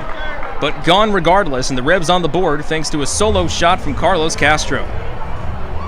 4th home run of the year is now dead even with 2 home runs on the road and 2 here at PeoplesBank Park. Bases empty, 1 out. Revs trail by just 4 with Wellington Dotel at the plate. First pitch from McGowan. Misses away for a ball. 1-0 the count to start Dotel. Dotel with 3 stolen bases last night, and that moved him up to tied for 3rd in the league with 6 stolen bases. As the 1-0. That misses low and in for ball 2. 2 balls, no strikes. Still has some work to do to catch up with his teammate Darian Sanford. Darian, 14 stolen bases, leads the league.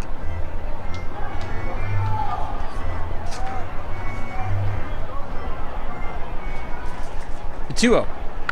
Swung on by Dotel, and a high fly ball to right center field. Going back towards the wall is Aklinski, and that one is gone! Back-to-back home runs!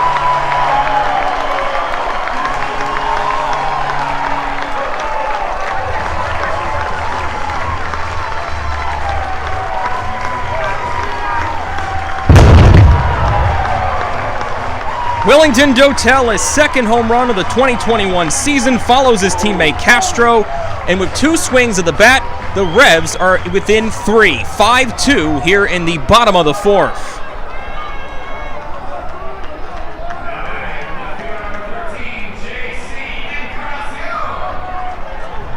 Back-to-back home runs for York, bases empty, still 1 out. First pitch to JC Encarnacion. Misses. Catches the edge, for strike 1, 0-1 the count. Trackman got us all messed up in this homestand. Got to wait for that delay. The 0-1. Swung by Encarnacion, line to right, looks playable for Aklinski, who will step back a couple and put it away for out number 2. 2 outs, no one on for Andrew Dundon. Dundon 0 for 1 as he struck out to end the 2nd inning. It's his second 1-2-3 inning from McGowan's outing, but McGowan showing some wear here as he's allowed back-to-back home runs to Castro and Dotel. It's now a 5-2 Lexington lead. First pitch to Dundon. That misses low for a ball. 1-0 the count to start Dundon, who is 4 for 12 in the last series against the Barnstormers. Got a home run against Lancaster. Drove in 2 walks. 1-0. Misses up and in for ball 2. 2 balls, no strikes. On the homestand, he's 4 for 14 with that home run, working on a 3-game hitting streak, 4 for 12 in the streak. The 2-0. Catches the inside edge for a strike. It's now 2-1 on Dundon.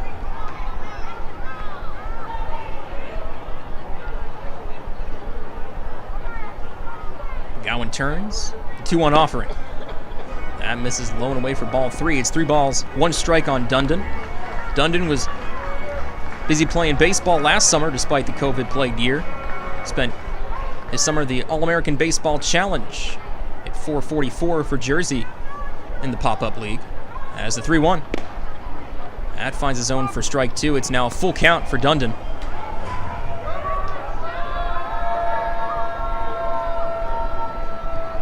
Now the payoff pitch. And that is upstairs, ball 4, and Dundon works a 2-out walk. His 3rd walk worked at this homestand. He heads the first of 2 outs. And now let's see what last night's hero in the walk-off win against Lancaster can do with Walner Espinal. Runner at first for Espinal with 2 outs with Dundon at first with the walk. Let's see if he can follow his teammates from earlier in the inning and Carlos Castro and Wellington Dotel. Home runs to left center and right center respectively. First pitch. Fired to the plate. Swinging at Espinal in the first offering, tracking towards shallow right field. A trio of legends now backing off. It'll be Aklinski who calls off Phillips. Phillips not happy about it, but kidding with Aklinski as he puts it away, and that will retire the side. But not till the Revs go back-to-back with home runs here in the 4th. Carlos Castro and Wellington Dotel doing the damage. It's a 5-2 Lexington lead as we head to the 5th. Pennsylvanians are creating their own soundtrack. Thanks to PA Lottery Scratch-Offs, excitement's back. Pennies, nickels, dimes, or quarters, no matter your choice, scratching's always in order. With big top prizes and second chance drawings, thrills await. They're out there calling if it's excitement you seek and you're looking for action, play the PA Lottery. And keep on scratching. Must be 18 or older. Please play responsibly. Benefits older Pennsylvanians every day. The York County Solid Waste Authority turns up the heat every day, on your garbage, that is. Advanced waste-to-energy technology is used to burn garbage at 1,800 degrees Fahrenheit in environmentally controlled combustion units. This reduces air emissions and produces electricity, enough to power 20,000 homes every minute of every day.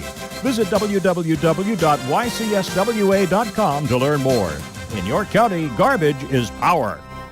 Shadowfax is committed to helping people with intellectual disabilities live an everyday life in their home and community. Currently, Shadowfax is seeking applicants with a passion for making a difference, one person at a time. Open positions include Residential Direct Support Professional, LPN, Day Services Community Participation Support, Residential Scheduler, Training Manager, and more. Shadowfax offers comprehensive benefits packages and a $1,000 sign-on bonus for most positions if hired before August 1st. For a full list of open positions and pay rates, visit shadowfax.org. Shadowfax, building relationships, creating possibilities. Shadowfax is an equal opportunity employer.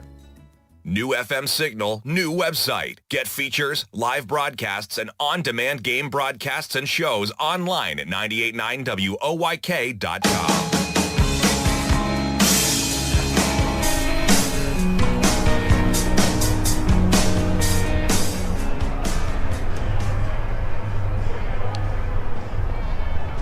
Fifth inning here at PeoplesBank Park as due up for the Legends against Austin Nicely. Courtney Hawkins will lead things off as the first pitch.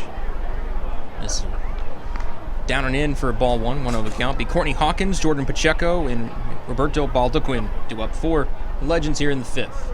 Next pitch swung on by Hawkins and hit towards the Legends dugout, foul. Moves the count to a ball and the strike on Courtney Hawkins. Last inning for the Legends, 4 runs on 3 hits, capped off by a 3-run home run from Tillman Pugh. It's Nicely fires the 1-1, swung on by Hawkins, foul. Third base side once again, but it goes towards the left field corner. Lands foul and takes a carom off the corner towards Encarnacion in left field as he throws it over to the Legends bullpen. It's 1 ball, 2 strikes on Hawkins. Nicely, the 1-2. Hawkins just pokes at it and hits it fair first base side. Fielded by Castro. He'll take it to the bag himself and retire Hawkins for out number 1 here in the fifth. So Lexington able to score 4 runs on 3 hits in the fourth, but the Revs would answer back with back-to-back home runs as Carlos Castro would hit one out to the Penn State Children's Hospital playground in left center. Then Dotel, a batter later, following up his own home run, but towards right center near Cannonball's corner. 5-2 Lexington lead. Revs trailed by 3. 1 out, no one on for Jordan Pacheco. The catcher for Lexington 0 for 2 with a fly out and ground out. First pitch from Nicely. Swung on and missed for a strike. 0-1 the count to start Pacheco.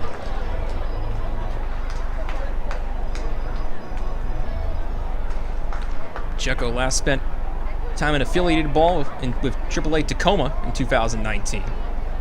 As the 0-1, swung on by Pacheco, number up the third base line, fielded off the mound by Nicely. Throw to first is wild and caroms off to the Revs bullpen, but it was thrown so hard by Nicely, it caromed off the wall and prevented Pacheco from advancing any further.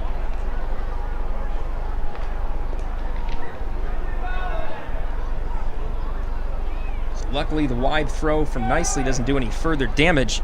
Pacheco's on at first if 1 out.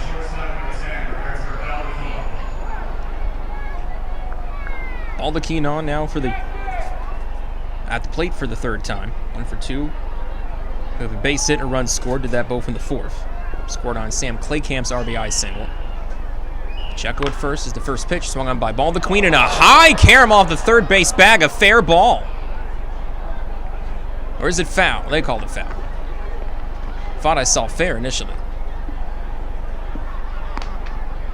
Thought I'd hit the dirt first and carom off the third base bag, but not the case. Hit the line first. And left to the line, actually, and off the third base bag.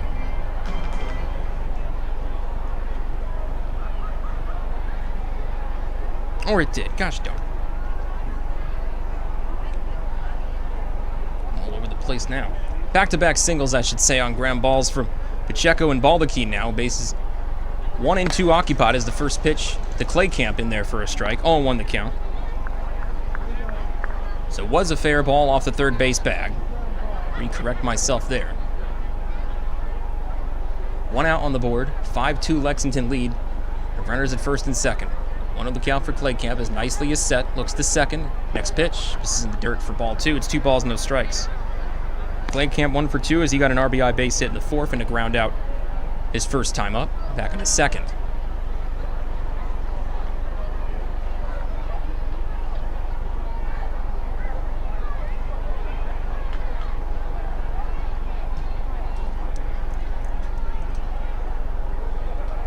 Looking about the second as nicely as the 2-0 swung on by Claycamp, and that will be fair. No, foul. Foul ball.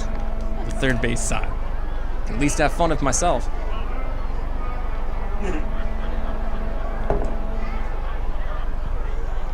Two-1 the count for Claycamp as everyone heads back to their bases.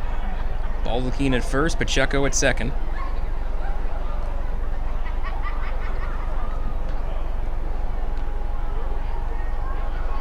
Two and 1 the count for Claycamp.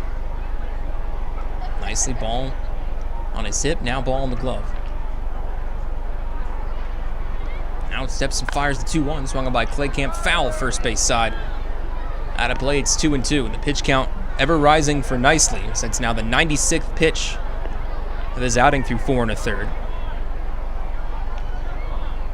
Assuming he'd be finished after 5, and the Revs bullpen will take it from here to try to keep the Legends off the board. They've scored 1 in the second, 4 in the 4th. Revs' 2 runs also came in their 4th off back-to-back home runs to make it 5-2. But the Legends now already have 10 hits of their 2 hits here in the 5th. Now the 2-2. Swung on by Claycamp, ground ball to third. Dundon has it. Throw over to Espinal covering second in time. Throw to first in time as well.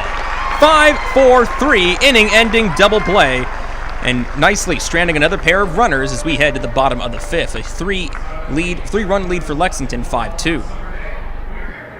Suffering from chronic pain, anxiety, or insomnia? CBD Supply MD York has the solution for you. Natural alternatives to pain relief while combating high prescription prices and deductibles. Our products are high quality, organic, and third-party tested.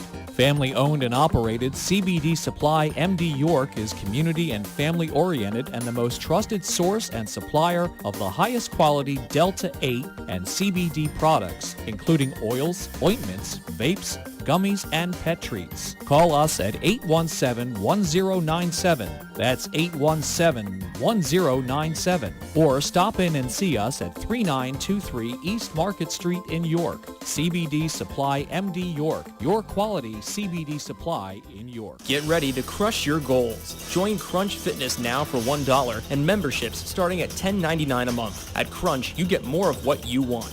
You can run, you can lift, you can train, you can jump, squat, lunge, dance, and hit it with us. And at Crunch, an obsession with so fresh and so clean means you can feel confident getting a safe workout. Join Crunch today and get 1 month free. Use code RADIO to claim your free month at crunch.com. That's the code RADIO at checkout to get 1 free month at crunch.com. Come see why Jack GM Volvo has been York County's trusted new and used car dealer for over 50 years. In need of service for your vehicle? Get a free PA state inspection when you mention promo code REVSBaseball. 9 brands and 4 convenient locations. For more information and details, visit gmvolvo.com.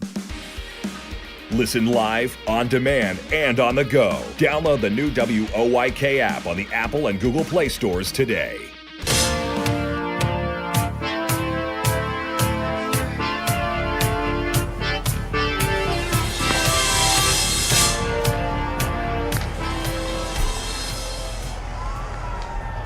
Home half of the 5th here at PeoplesBank Park. Ray Jensen back with you on the play-by-play. Due up for the Revs here in the 5th inning. Tyler Hill, Josh Vitters, and Darian Sanford. 8, 9, and 1 hitters of their order. And last inning for the York Revolution at the plate. Back-to-back home runs hit by Carlos Castro and Wellington Dotel, as Castro and Dotel basically hitting it the opposite sides of the field, with Castro his to left center, Dotel to right center. Bring in 2 for York. Lexington kicked off the board in the 5th, so remains a 5-2 lead for Lexington. Tyler Hill, first pitch from McGowan. Looks at it, wanted the swing, but pulled back. Takes it for ball 1, 1-0 count. Hill got his first extra base hit of the season with a 1-out double back in the third. The 1-0. Take it for strike 1. It's 1-1 the count now for Hill.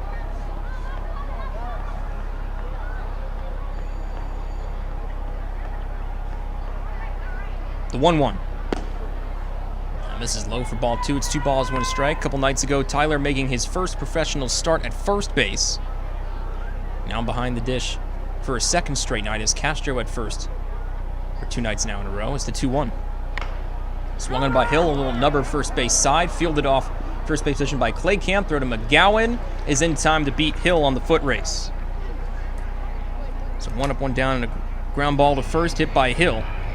1 out, no one on for Josh Vitters. It was the 5th strikeout victim of McGowan for the second out back in the third. 7 total strikeouts for McGowan, tying a season high.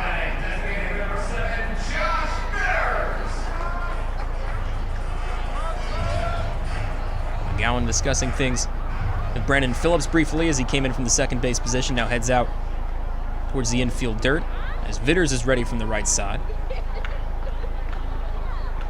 Dark tan bat as the first pitch. Tipped low for a ball. Vitters wisely pulling back the swing. Now a late appeal from Pacheco, and now McFarling said he went around. So ball 1 now flipped to strike 1. It's 0-1.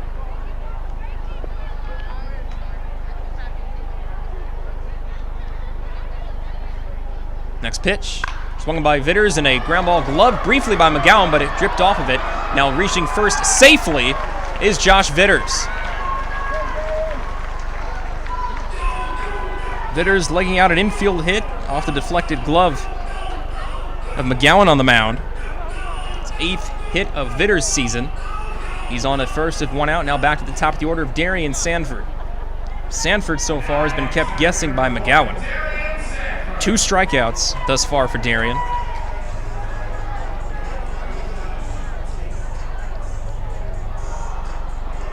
Darian batting to the left side once more against the righty McGowan.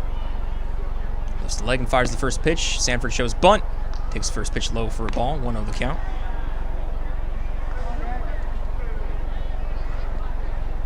Sanford 17 hits on the year. Has a home run. Got that a couple Sundays ago at Lancaster. The 1-0. Sanford shows bunt and lays it down the first base line. Does it stay fair or foul? It is foul. Flirted with fair territory, but just drifted foul at the last possible minute. And with Sanford and his speed, he was already 9/10 of the way to first base. But a foul ball as Sanford takes the trek back to the box. It's 1-1. McGowan now at 67 pitches through 4 1/3. Cruz for the early part of his outing, just 11 pitches in the first, 15 in the second as he set down the Revs in order in those first 2 frames. He's yet to have a 1-2-3 inning since. Sanford ready for an even side, even left-handed stance. 1-1. That drops low, a little too low for ball 2. 2 balls and a strike now for Sanford. Revs now with 4 hits on the night following Vitters' infield single. Lexington with 10. So they have not gone quietly really in any inning. As the 2-1. It's upstairs ball 3, and it's 3 balls and 1 strike for Sanford. Sanford working his fair share of walks this year. Enters tonight's game tied for 3rd with 16 of Carlos Franco and Jake Skoll of the Gastonia Honey Hunters as the 3-1. That misses slightly upstairs ball 4, and that's the 17th walk worked by Sanford this year. He takes first base. Vitters heads over to second. And business going on for York here in the 5th as Vitters now at second, Sanford at first. 1 out for Chris Vasquez. But like Sanford in his last 2 at-bats, Vasquez has been fooled a couple of times by McGowan. 2 strikeouts as well for him in his early goings at the plate. And before he steps in for the 3rd time, Pacheco will step away from behind the dish to go over things with McGowan. Brief reprieve. We'll take a look around the Atlantic League. And an Atlantic League update brought to you by Heritage Lawn and Landscape Care. Bottom of the fifth in Long Island as the Ducks host Lancaster. 3-1 lead for the Barnstormers over the Ducks in the bottom of the fifth. Lancaster getting on the board first of a 2-run home run from Kelly Dugan. The Ducks responding as well as the Barnstormers. 2-run lead for Lancaster, 3-1. 4-0 lead for West Virginia, hosting Gastonia at home. And then High Point, 1-0 lead at home against Southern Maryland in the top of the fourth. Now the first pitch to Vasquez, swung on, ground ball to second, fielded by Phillips. Quick flip over to the shortstop, Balbakina now to first. That is in time as well, and it's an inning-ending 4-6-3 double play. Phillips made that relay look easy, despite the speed on the base paths from York. As we head to the sixth inning here at PeoplesBank Park, it's a 5-2 still Lexington lead. Hey, psst, yeah, you want to buy some low-priced groceries? Just follow me into this well-lit Lidl grocery store. Here at Lidl, we buy in bulk and cut down on costs wherever possible. Then we pass the savings on to you. Trust me, everything's done totally legit and above board. Nothing to be worried about. Yep, Lidl's pretty great. It's just your run-of-the-mill grocery store, except with way lower prices. Lidl. Suspiciously low-priced groceries. Planting a tree, putting in a mailbox, whatever your project, Columbia Gas reminds you to be safe and call 811 before you dig and know what's below. Safe digging is no accident. Call 811 at least 3 business days before you start your digging project, and your utility companies will come out to mark any underground lines near your work area. Calling 811 is free for Pennsylvania homeowners, and it's the law. For more information, visit columbiagaspa.com. Facing a legal issue can be a frightening time. What's my course of action? How do I know who to call? Fortunately, the York County Bar Association makes it easy. Now, you only need to make one call to find the right lawyer for you. Call the York County Bar Association and let us help you find the right lawyer with our Attorney Connection Lawyer Referral Service. Just call 854-8755 or visit yorkbar.com. Don't hesitate in getting the help you need. Contact the York County Bar Association and let us help you find the right attorney at the right time. Listen live and on demand with the new WOYK app and online at 989WOYK.com.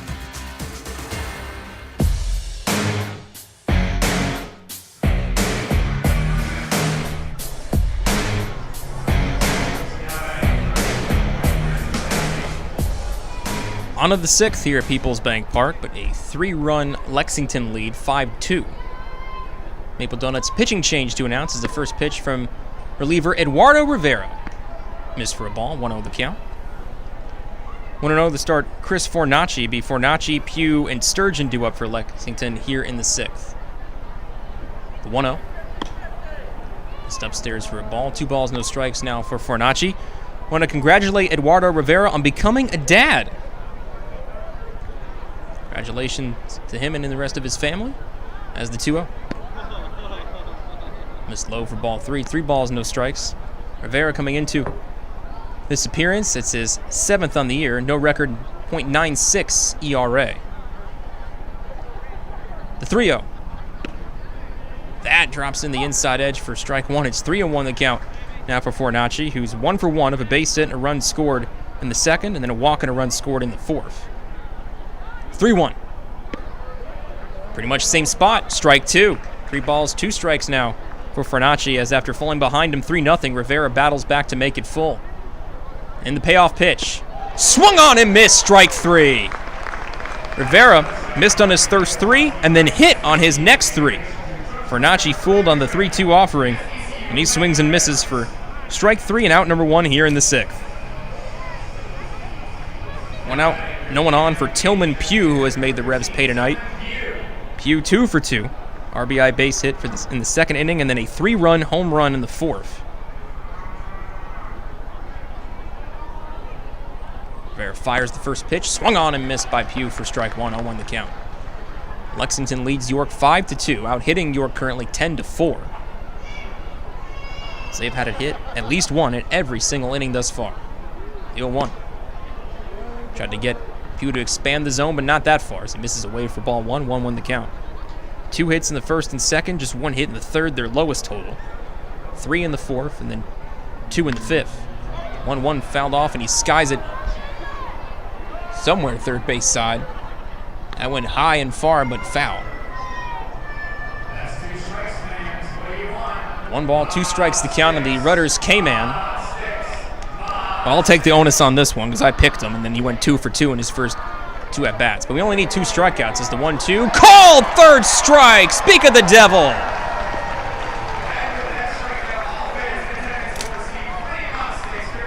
Back-to-back strikeouts for Eduardo Rivera in his first appearance since becoming a dad, and it's 2 up, 2 down. No one on for Cole Sturgeon here in the 6th. Sturgeon 0 for 3 with a strikeout and 2 groundouts.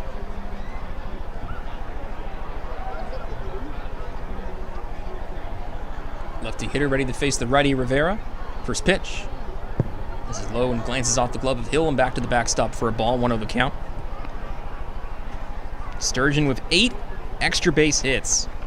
3 doubles, 2 triples, 3 home runs. 8 of his first 16 hits have gone for extra bases. 1-0. That skips in, maybe almost at a part would have gotten a piece of Sturgeon had he not stepped back a tad, and takes a hard carom off Hill and towards the Revs dugout. 2 balls, no strikes to count now for Sturgeon.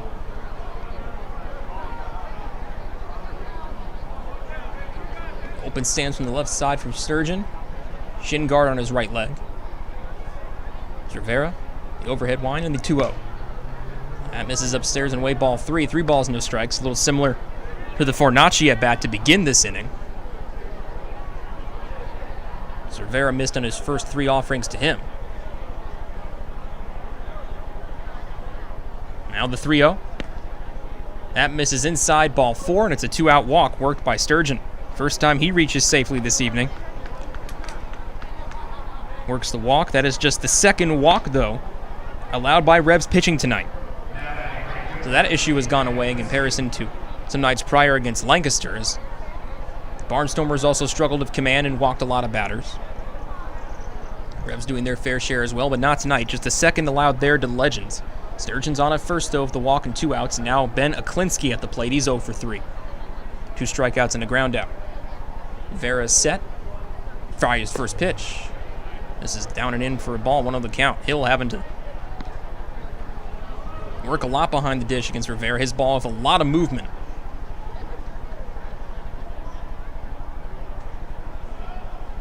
Throws hard as well as Rivera leans in quickly, has the signs, ready with his stance.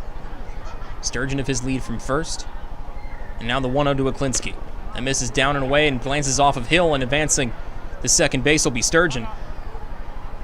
On a wild pitch. That's the 2nd wild pitch from the Revs tonight. Now 2-0 the count for Aklinski and a runner in scoring position of 2 outs and Sturgeon. And just when you think the Legends are down and out with 2 outs on the board, they once again refuse to go away. The 2-0. That's a called strike in the outer edge for strike 1. Now 2-1 the count for Aklinski.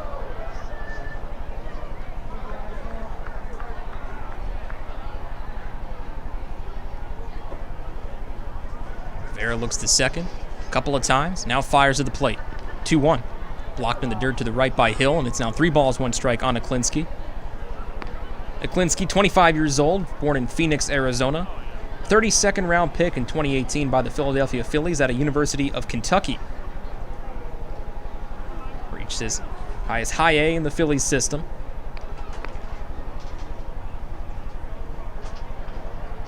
Three and 1 the count for Aklinski.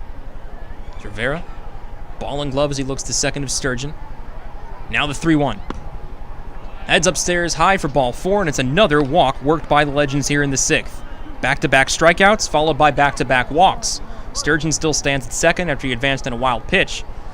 And Ben Aklinski reaching on a walk, and now Sandy De Leon will come out from the Revs dugout. This is slightly out of scene, as sometimes typically we'll see Mark Mason make a visit, but it'll be Sandy De Leon this time.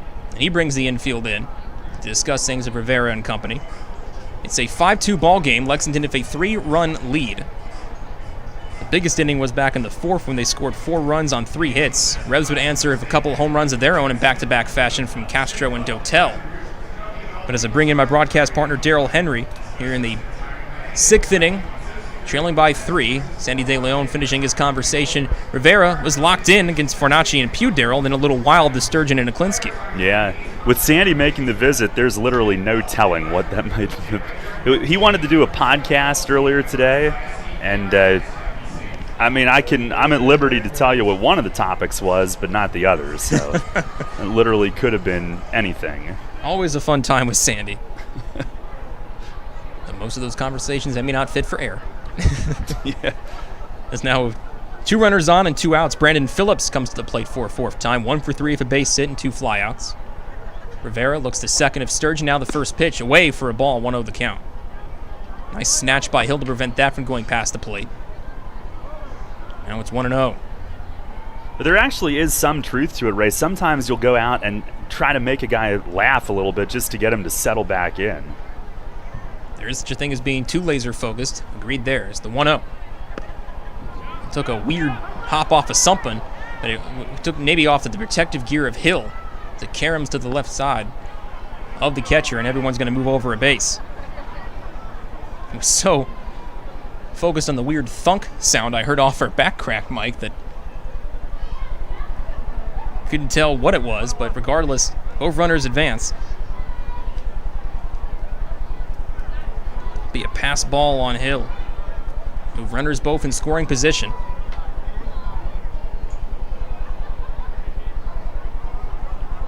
One and one the count as that next offering was a strike.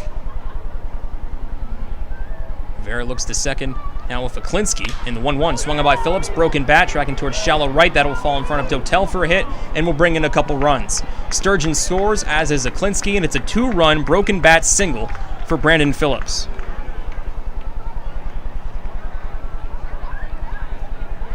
Well, you've referenced it a couple of times tonight. We're seeing Lexington, they are never out of an inning. They've had most innings. The leadoff hitter, if not the first 2, retired, and then they make some noise a couple times. First 2 have struck out, then they get it going. A lot of veteran hitters, and none more veteran than Brandon Phillips. And now another veteran in Courtney Hawkins to the plate.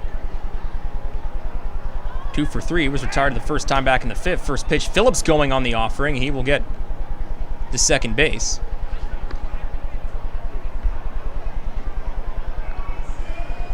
But it was a foul ball, so he'll go back. I don't think he knew whether it was foul or not, because I think he heard the strike call. And it's like, Brandon, it's a foul. So he's like, all right, I'll head back then. He's nothing but smiles out there all the time. 0-1 the count for Courtney Hawkins. 2 for 3, as I mentioned. Base hit and a double in his first 3 innings, and was retired for the first time back in the 5th on a ground out to first to lead off that frame. And a throw over to first as Phillips getting back just in the nick of time.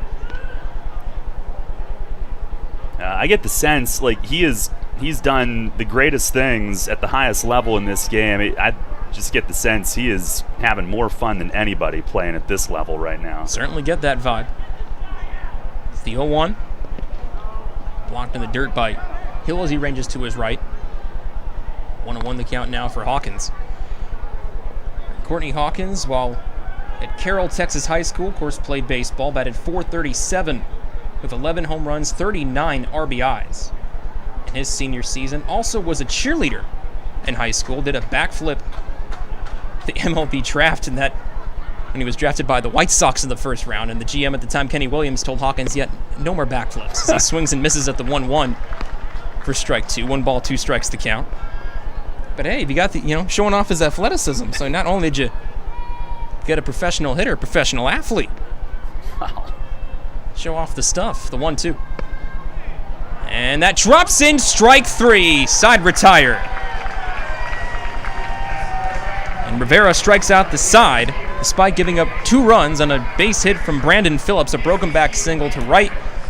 And the Lexington Legends increased their lead back to 5. 7-2 as we head to the bottom of the 6th here in the Rebs Radio Network. There's a lot of talk out there about good health care. We all want a good plan, but step outside and take a good look at all those beautiful trees and shrubs in your yard. Do you have a plan to maintain their good health? Heritage Lawn and Landscape Care has a veteran staff of 12 fully licensed and trained tree health care professionals to rely on, including 10 certified arborists and 3 PA certified horticulturalists. So don't let your trees and shrubs fend for themselves against Mother Nature. Visit heritagelawnandlandscape.com and get world-class care right in your backyard. Remember rushing to the newspaper in the morning to read all about that Revs game from the night before? Yeah, that was a long time ago. We barely remember that too. Sports Radio 1350 is your home for local sports, and we're taking care of that news void in your life. Get your York Revolution game articles delivered right to your inbox every morning, courtesy of WOYK. Simply log on to YorkRevolution.com and click to sign up to receive daily game recaps right to your inbox. Keep up to date every day as the York Revolution go for another Atlantic League title. We're your source for local sports. Sports Radio 1350 WOYK. First in York, first in sports. Money and business are essential to the strength of a community. So is cheering and celebration and music and fun. That's why York Revolution games, concerts, youth sports, special events, and more happen at a place called PeoplesBank Park. PeoplesBank has been serving the community for more than 155 years, always cheering, always celebrating, always committed to the things that make our communities great, and to you having a great time at PeoplesBank Park. PeoplesBank, member FDIC, equal housing lender. Downtown's ready. Are you? The Revs play here. Sports Radio 98.9 FM and 1350 WOYK, York.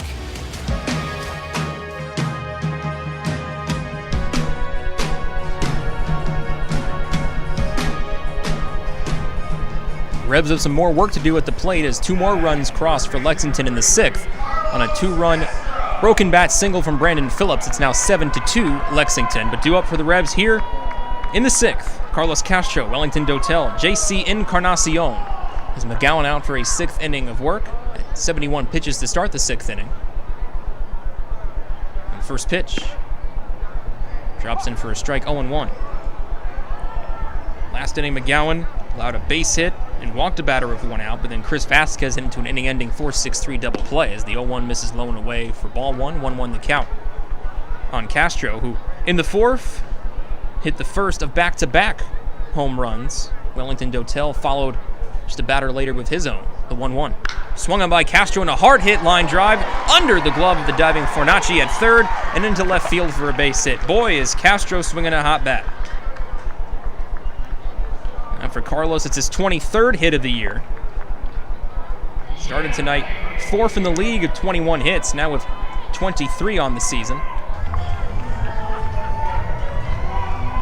Now has him tied with Ruby Silva of the West Virginia Power and the departed Nelly Rodriguez, who both have 23 on the Atlantic League leaderboards. So Carlos Castro stands at first of his leadoff single, and Wellington Dotel, the other part of that back-to-back home run tandem at the plate. Couple of tongue pops for Wellington as he's ready to face McGowan for a 3rd time. Quick look to first. Set the ball in the glove. Now fires the first offering. It's low for a ball, 1-0 the count. Wellington with his home run, his 2nd of the year in the 4th, 21st hit as well on the season. Also 9th RBI. So he's ready for the 1-0. McGowan turns and deals. And that misses low and in for ball 2. 2 balls, no strikes for Wellington.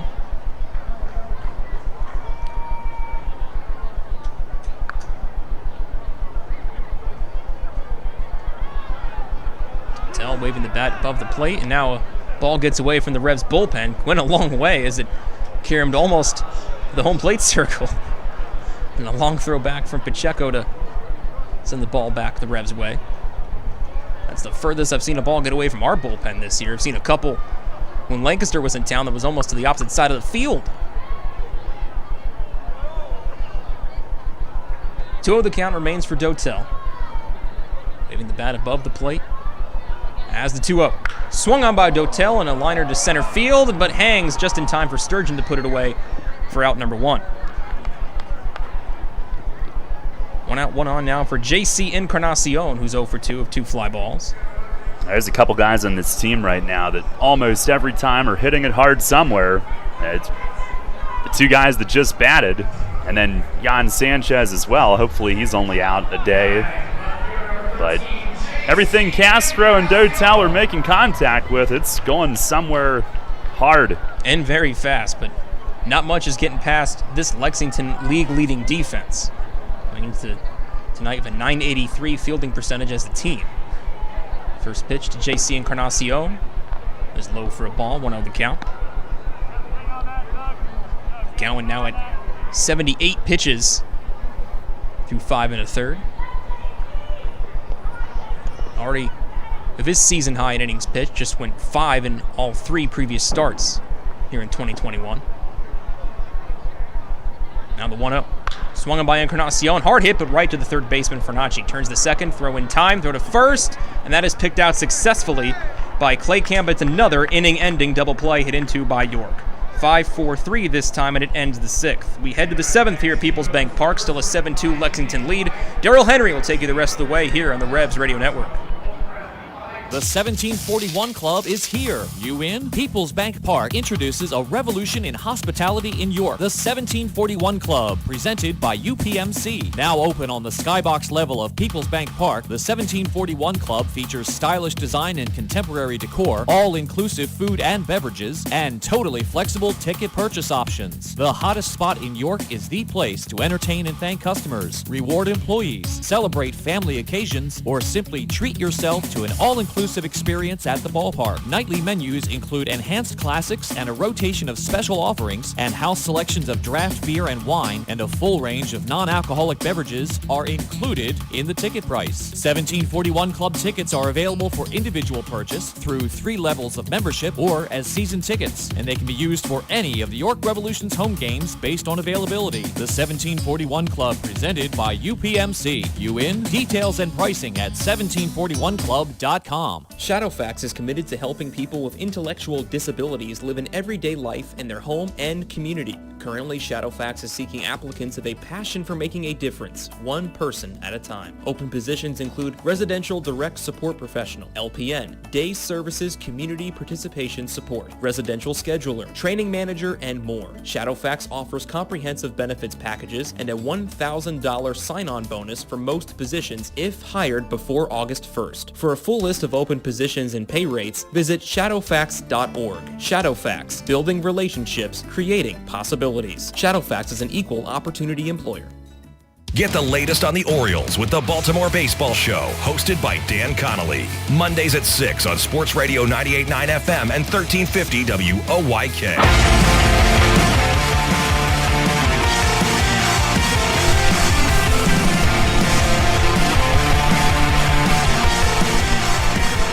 Head of the 7th inning, Bruce Bell takes over.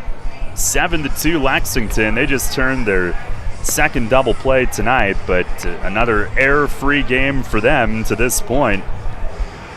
Leading the league in defense, a .983. Fielding percentage, very clean on that side. They've been since the start. Jordan Pacheco will lead things off. Bell overall has got no record, an 8.18 ERA in 5 outings, 1 start. He last pitched on Tuesday against Lancaster.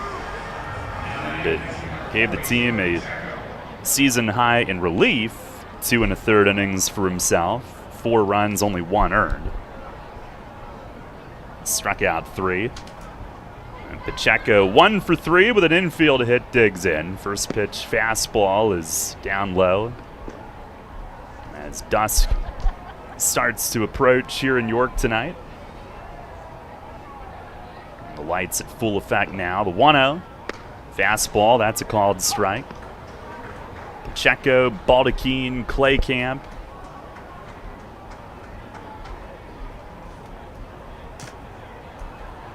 Bell winds and fires and skips that one up there. Tonight's starting a big weekend. Tomorrow, 6:30 first pitch. It's our Juneteenth celebration presented by Community Progress Council. Fireworks presented by Give Local York. The 2-1, and it crowds him in off the plate. be Austin Steinfurt against Dustin Beggs tomorrow night.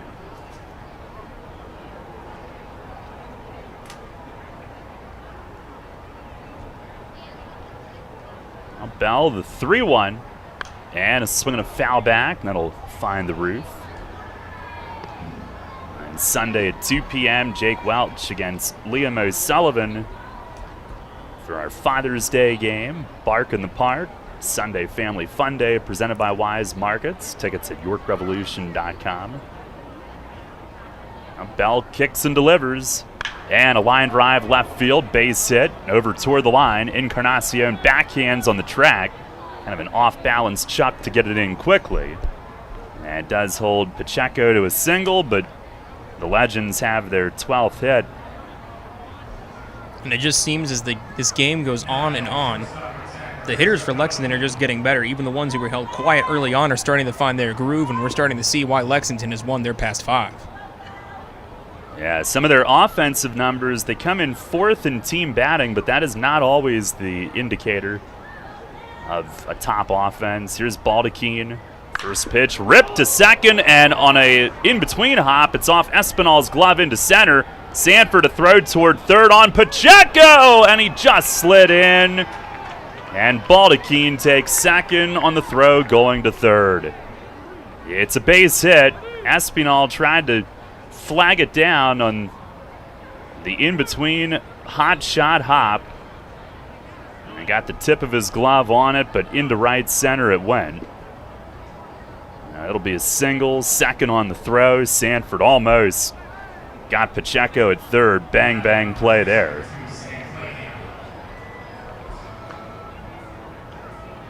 Couple hard hit balls. Baldachin with his 3rd hit of the night. Second and third, no outs. Here is Sam Claycamp. And the Revs down 5 will bring the infield in.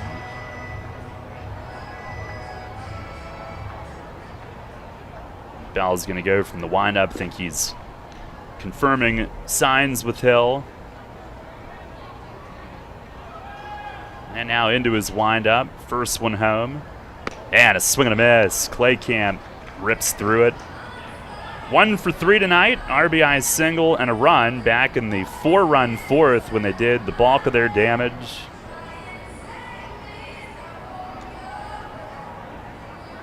And now they have a total of 13 hits tonight. Now Bell winds and delivers. Swing and a miss on a high fastball. Lexington, who I believe arrived about 5 in the morning. They did take BP today. Claycamp got something in his eye. But really, at this time of year, I think you've got to take advantage of the good weather for BP any chance you get. Later in the year, there will be some days you can't get on the field. Now Bell fires, and a swing and a foul tip rang Hill's mask. And it's not just BP, it's the infield work and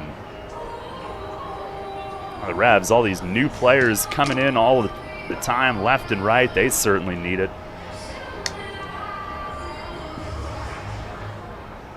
We mentioned it last night. We've had how many different double play tandems in the infield? I think I estimated 18. I don't think it's that many. Give or take. It's another 0-2. And a broken bat, little loop toward the first base side. It lands foul. Castro charging over. Didn't have much hang time on that one, though. But already, an abbreviated spring training typically than it would be in a normal year. So not a lot of time to build team chemistry early on, but you still got to commend what the Revs are able to do in the field. When they've been right, they've been really good.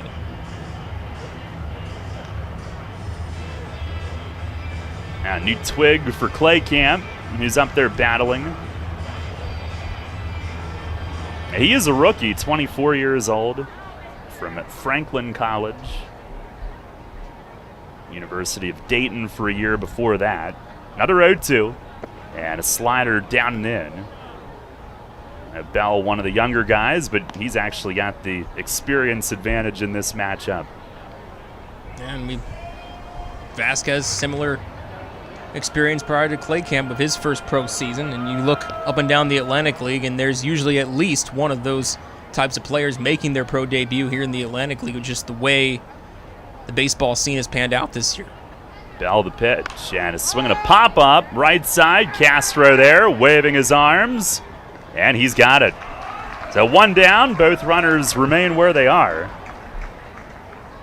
And I've never had the pleasure of seeing an American Association or Frontier League game, but I think, in those leagues, typically you've got, well, certainly the association, you've got a couple veterans, and then some guys that maybe aren't ready for this league yet, and then some rookies sprinkled in, and probably more of that at the Frontier League, but that's kind of the way the rosters are here this year for the first time ever. Here is Chris Fornacci. He swings and misses on a high fastball. And if I recall correctly, the Frontier League, they're only allowed 2 or 3 veteran contracts, and by veteran it means just a multitude of pro experience in the minors. Yeah. I don't know if it's changed this year, but it's always been that way. Pitch is a breaking ball. That's a called strike. Good one from Bell, who gets ahead. Fornacci 1 for 2, single walk, 2 runs scored. Revs keep the infield in, second and third with 1 out. And Bell trying to wiggle out of this. He fires home. And a swing and a miss. He struck him out. It almost sounded like it was foul, but that was Hill's mitt. And a swing and a miss. Bell with the strikeout. And he gets back-to-back hitters, trying to see his way out of this. A 2 down, and Tillman Pugh the hitter. And from the 9 spot tonight, 2 for 3, RBI single, 3-run homer, 4 runs driven in. Infield back at normal depth. Pitch from Bell, slider, and a called strike. Well, he is getting into his groove, trying to get out of this jam. 7-2 Lexington. 0-1 pitch, breaking ball, and this one stays high. Pugh, who did come in, hitting .313. They've got him stashed down near the bottom of the order, although maybe that's because he's DHing tonight. Stash him down there with the double hook. I don't know. Haven't really picked up on trends, Ray, the way that team to team handles that double hook just yet. I was just going to say that myself. Man, think alike. Here's a fastball away. Did he go? He did on the appeal to first. He flinched and went too far, 1-2. And a timely appeal that time from Hill. Not like Pacheco, who waited almost a full episode of Seinfeld to call for the appeal when Vitters was at bat a couple innings ago. 1-2. Swing and a miss! He struck him out. Slider from Bell. It was up, and he got him to swing through it. And they had second and third with no outs after back-to-back hits, and he retires the next 3. Nothing across. Stretch time tonight here at the bank. It remains Lexington 7, York 2. You get in your car, and you start your car. You put the car in gear, and you go nowhere. What the? Because your transmission has failed, or you try and put it in gear and it makes an awful grinding noise, or you put it in gear and take off, but when it's time for the transmission to shift, the RPMs just go higher, but you aren't gaining any speed. Dang it! Now you've heard of the good-looking genius and the crew at Broadway Transmission, right here on the radio. But now all you have to do is go to www.broadwaytrans.com to arrange a tow right from the website, and in a flash, your vehicle is on its way to the recovery, and with the best tracked warranty in the industry. Easy financing, free towing with repairs, AAA authorized, and the most recommended family-owned transmission shop around since 1951. Broadway Transmission will get your shift together and stand behind it too. Visit us on the web at broadwaytrans.com or stop in and see how it's done. I felt like my well-being was tied to the morning stock numbers. I wanted to invest, but grew tired of the stress of potential losing it all. A friend of mine suggested I talk to Tom Dasher about a fixed index annuity that could be a stable option while still seeing potential growth. Tom has been helping folks here in York County for over 30 years. Give him a call at 717-487-2096 to see if he can assist you. New FM signal, new website. Visit us online at 989WOYK.com and take us on the go. Download the new WOYK app today.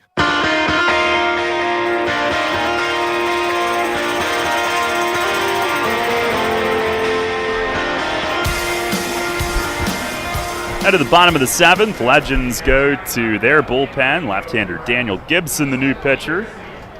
Pitching change brought to you by Maple Donuts. 7-2 they lead. As he'll take over for Kevin McGowan, who is looking to go to 4-0 tonight. 6 innings, 2 runs, 5 hits, 2 of those with a back-to-back solo home runs.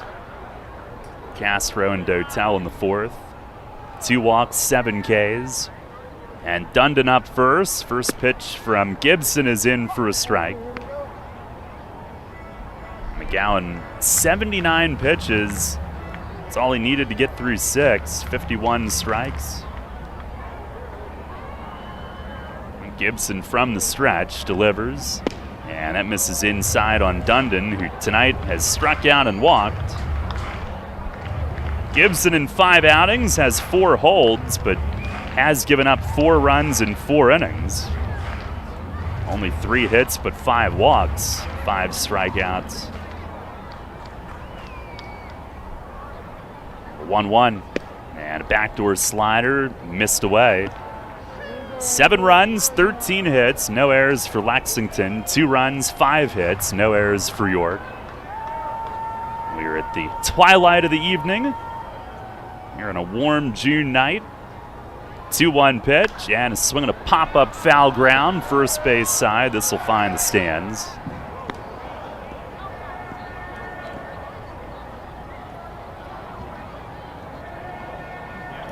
Gibson, another former Skeeter. 29-year-old from Tampa. He went to University of Florida. Diamondbacks drafted him 7th round in 2013. Sets and fires, and a half swing, and Dundon went on a slider bearing in on him. That is out number 1 here in the 7th. Gibson got to AAA for a pretty substantial amount of time with Arizona, 2016, 17, and 18. Was released from AA in 2019, first went to High Point, then to Sugar Land, and pitched well. 2.41 ERA with Sugar Land out of the bullpen. Here is Walner Espinal. First pitch, fastball. It is a called strike. 91 on the gun. And then he was back there in that Constellation Energy League last season. It's the 0-1. Swing and a miss. Slider. Fastball slider so far. Espinal tonight has struck out and flied out.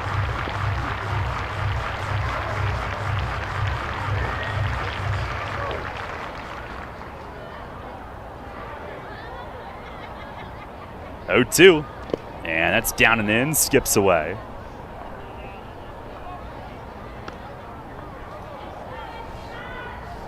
Saw that Espinal, when they yanked his jersey off of him last night, he was still wearing his Marlins stuff. That's who he came up with initially. 3 years in the Marlins system. 1-2. And that misses high and wide.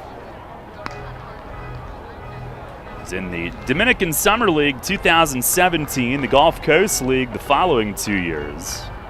And he hit 8 home runs in their system.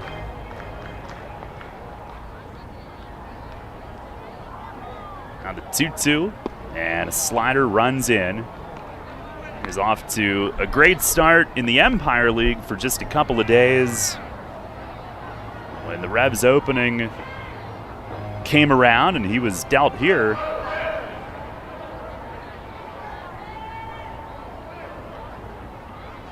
On the 3-2 pitch and a swing and a miss. 3-2 slider. Espinal was clearly sitting fastball, but Gibson clearly has confidence in his command of that secondary pitch. So 2 down here in the 7th, and Tyler Hill coming up. Bruce Bell is in the on-deck circle to hit for himself, and it looks like he will still be pitching in the 8th inning as well.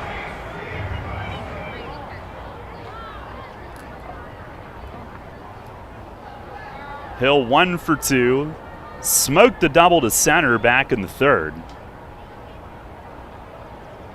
And Gibson with the pitch, backdoor hook, and it clipped the corner, called strike.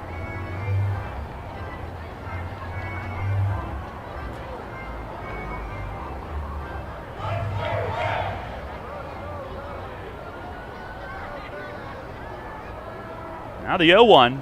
Swinging a towering fly ball to left field. Hawkins drifts back. He's feeling for the big wall. He jumps up, and it's off the boards. And Karam's back towards Sturgeon from center, who's over to play it. Hill stands at second ahead of the throw, his second double of the night. A wall scraper that I think hit one of the number panels and Karam'd up in the air. And Tyler Hill with 2 deep doubles here tonight is 2 for 3. It careened off the nemesis. They're still trying to get him to do the celebration for the dugout. He just isn't quite there yet, but he is a little more dialed in on the fact that he is figuring out some solid contact tonight. Even Brandon Phillips is trying to make him dance. Here's Bruce Bell, who will bat, and the first pitch is down low. Yeah, Phillips first was trying to push him off second base so he could tag him out.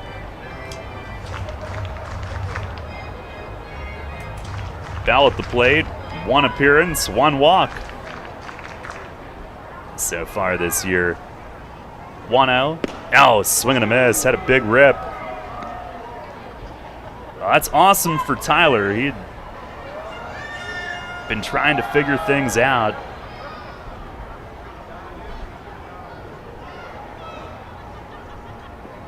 On the 1-1, swing and a miss, fastball. Bell, who got out of trouble in the top of the inning, will be pitching in the 8th. We might even see him try to go the final 3 tonight. We'll see. 1-2, swing and a miss. Fastball got him, and Gibson strikes out the side. Tyler Hill, the 2-out double. And his left on at second. And we'll go to the 8th tonight. Still 7-2, Lexington. Many ancient cultures believed our feet to be the source of well-being. In fact, from the moment humankind first stood upright, our feet have been our most fundamental connection with the earth. At Flying Feet, we strive to strengthen that connection with a selection of summer footwear that are fashionably appealing, orthopedically correct, and most importantly, comfortable. Flying Feet. Since we introduced them, OOFOS has been the hottest brand of thongs, slides, and clogs on the market. Lightweight and fashionable, OOF foam technology absorbs 37% more impact than traditional foam footwear materials. Less stress on your feet and joints means OOFOS all-day comfort. Now Flying Feet introduces New Sole. These American-made thongs and slides are soft, lightweight, and super comfortable. Their supportive footbed addresses a variety of foot ailments. New soles are especially good for water fun as they float, are non-porous, and slip-resistant. See all of the men's and women's styles available for your summer fun at Flying Feet. Flying Feet. Flying Feet Sports Shoes, the sportswear specialty store without specialty prices. 1511 Mount Rose Avenue behind Domino's Pizza, just off exit 18 of I-83. Sports injury? Walk into WellSpan Urgent Orthopedics for immediate care. No appointment is ever needed. Our orthopedic and sports medicine specialists are here to treat you. Visit wellspan.org/urgent orthopedics today for hours at our York and Hanover locations. Listen live and on demand with the new WOYK app and online at 989WOYK.com.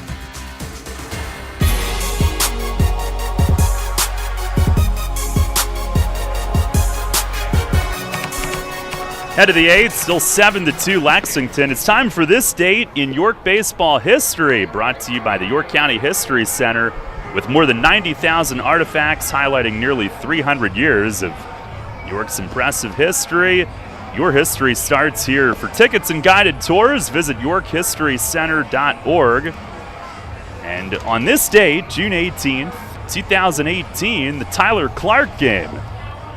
Belted a grand slam and a 3-run homer, totaled 7 RBIs by the 3rd inning as the Revs obliterated the Road Warriors 19-3. And then June 18th, 2019, the Revs won their 7th straight as Isaias Tejeda hit a walk-off single in the 10th, beat Sugarland 10-9 in a 5-run comeback.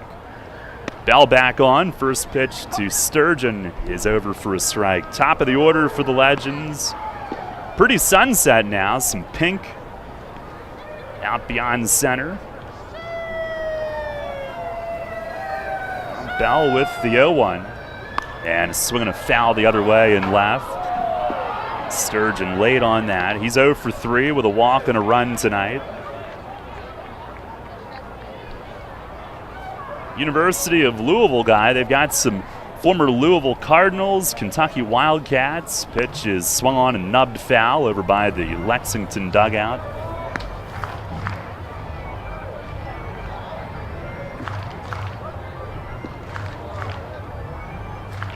I was hoping maybe I could see Rupp Arena when we go there, but it's the 0-2. And it's swinging a shot just foul down beyond first. But our buddy Mike Fraunheim from York College days no longer on the staff there. He moved on to his next stop. Well, maybe I'll just break in. It's always an option. Another 0-2. And a breaking ball misses high. Sturgeon, who got to AAA with the Red Sox in 2016, 18, and 19. Former 10th round pick. Pitch, swinging a line drive, pulled foul and caught by Eddie Paredes. Smoothly backing up in the Revs bullpen.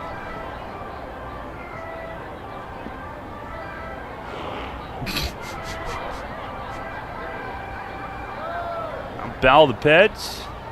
And swinging a towering fly in left field. Let's hope Encarnacion sees it. He trots in, and he does. Makes the play. It's a tough time of night for that.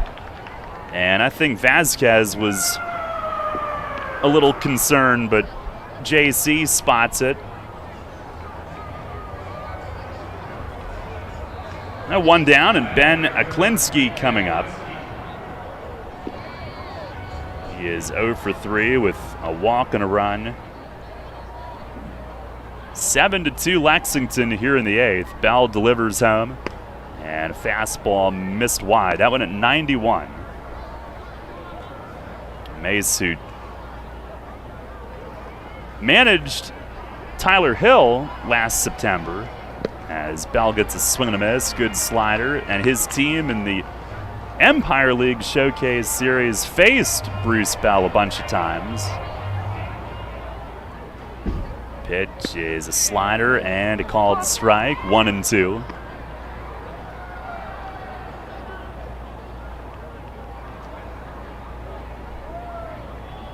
Working to Hill here in the 8th inning tonight. Bell fires, and a fastball just low. Hill came out ready to throw it down to third, thinking they had him struck out. 2 balls, 2 strikes. And he fires, and a slider missed inside. Kind of motions to himself afterward, mechanically, and says, "My bad." 3-2. And fires, and it is just down and away. Got ahead, missed with a couple of close ones, and Aklinski is on the walk. And that'll bring up Brandon Phillips.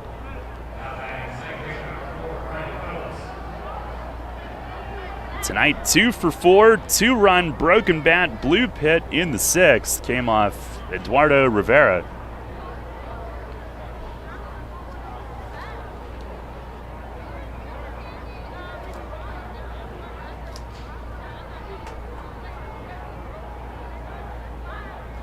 Now Bell steps off.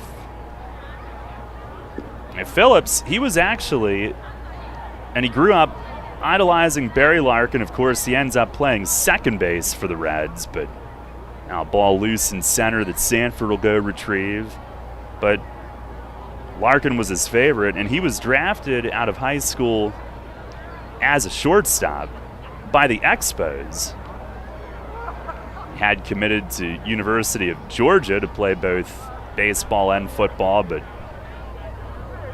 took the draft deal, signed with Montreal. And first pitch this time, down and away, and past Hill, who tried to backhand it, wild pitch. And Phillips, when he was still in the minor leagues, late June 2002, if you remember this trade, he was traded to the Cleveland Indians with Grady Sizemore, Cliff Lee, and Lee Stevens for Bartolo Colon and future Bridgeport Bluefish Tim Drew, J.D. Drew's brother. It's the 1-0, swinging a high fly, center field. Sanford drifts in. Oh, he doesn't see it.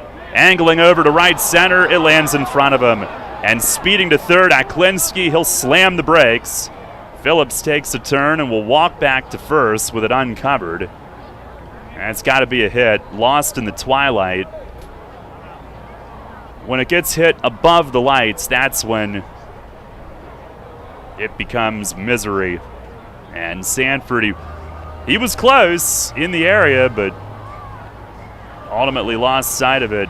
3-hit night now for Phillips, 3 for 5.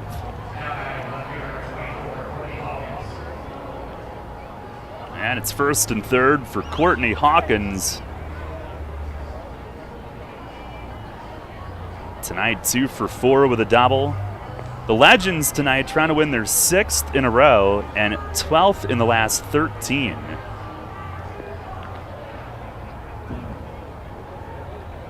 And Bell steps off. Lexington 4-4 on the road. At home, they've gone 8-0.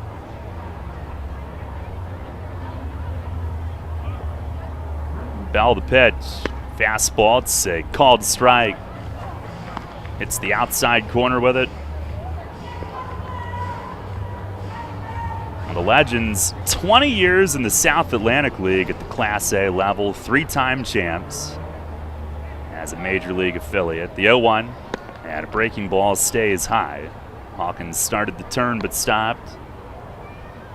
And they won back-to-back titles in 18 and 19. With Houston for a while, and then Kansas City since 2013. There's the 0-1. And line drive off Bell. Ricochets toward third, no play. And oh my goodness.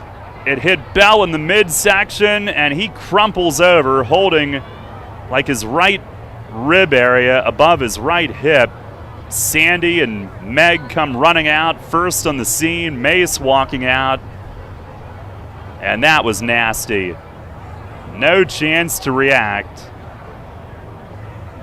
And a line smash right back at him. Hit him in the midsection. My goodness.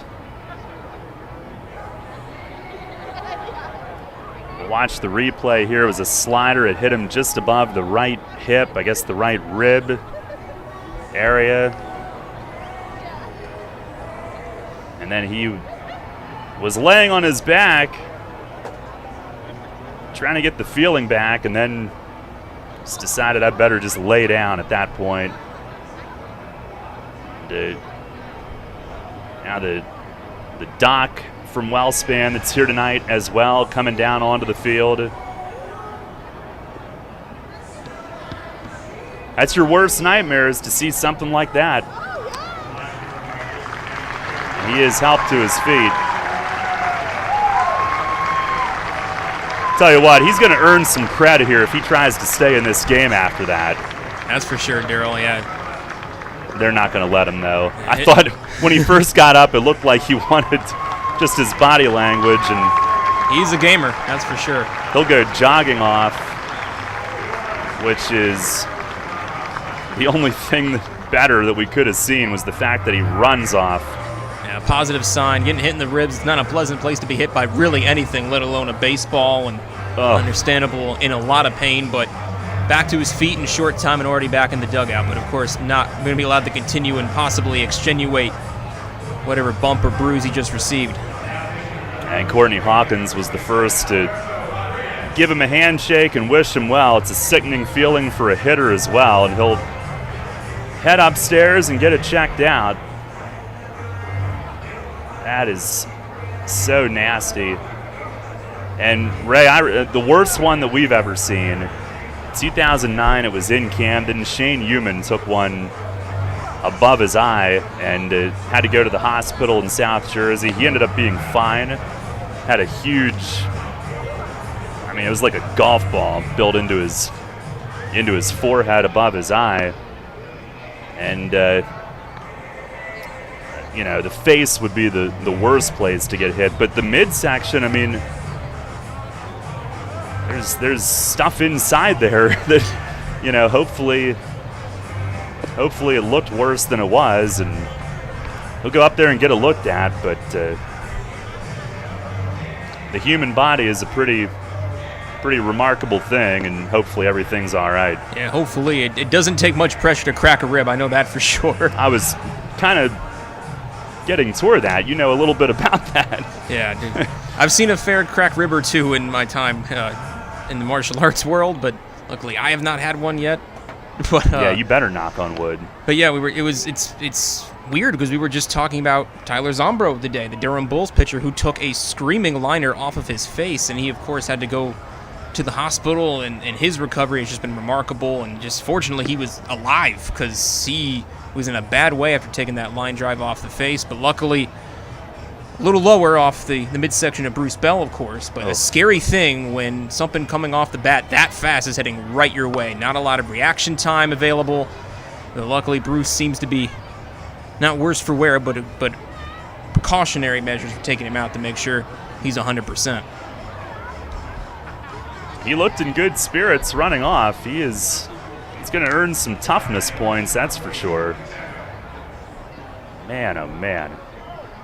Yeah, my first thought with the midsection is just like the organs and all of that, but he's certainly in good care. Meg and our team from WellSpan checking him out.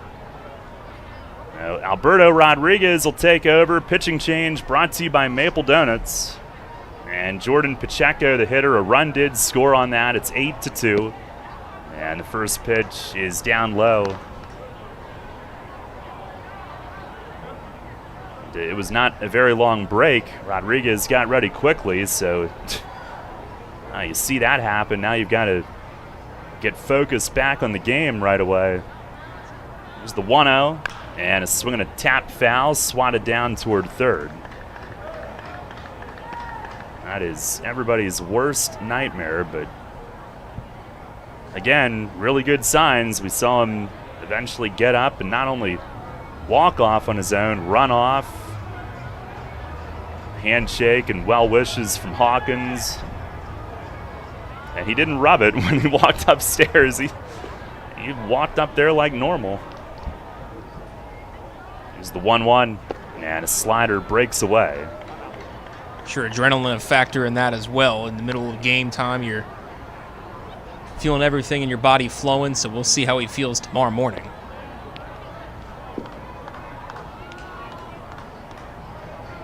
Had a big escape last inning as well.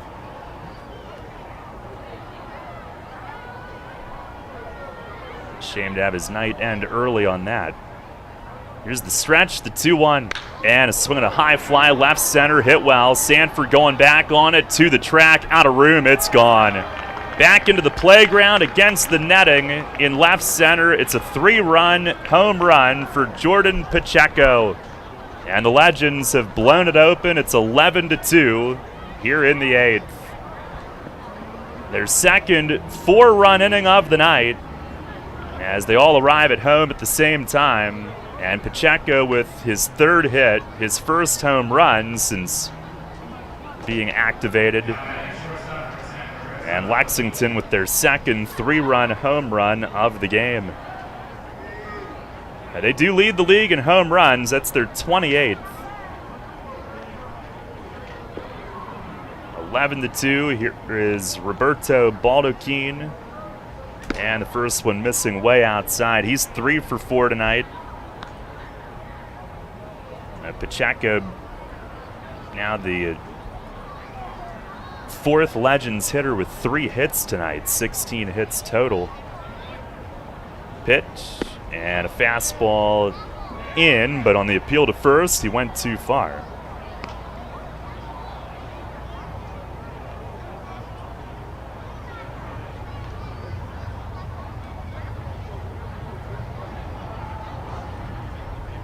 The 1-1. Oh, nails Baldachin high in the back. He stopped to brace for the pain and then goes sprinting to first.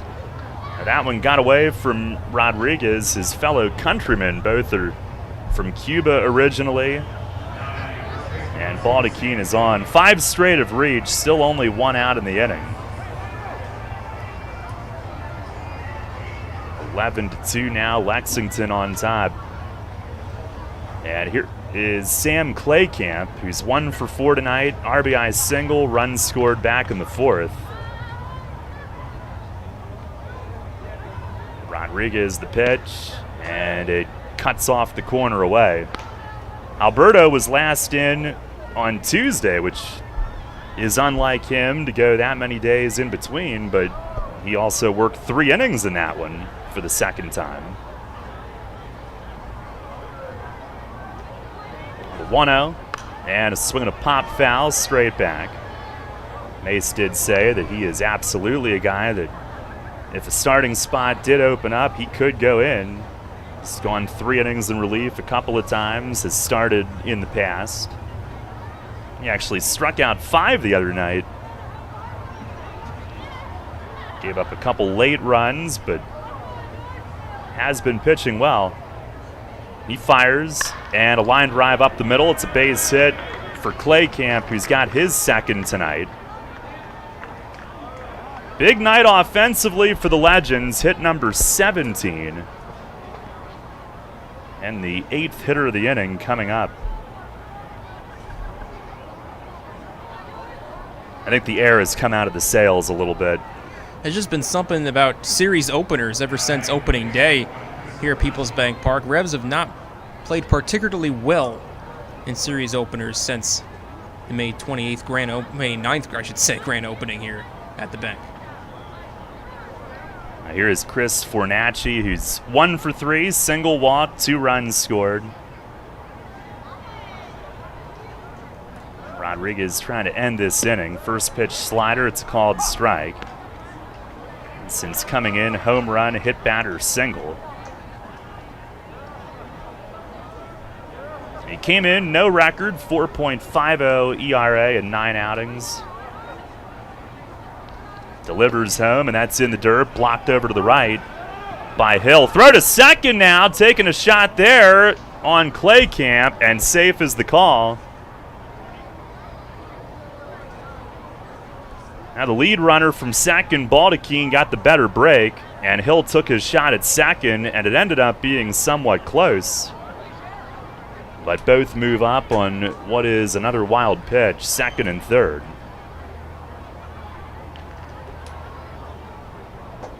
Wow, Bruce Bell is on his way back to the dugout. Here's the 1-1 fastball. That's a called strike. Well, that is certainly encouraging, and he is made of tougher stock than you or I.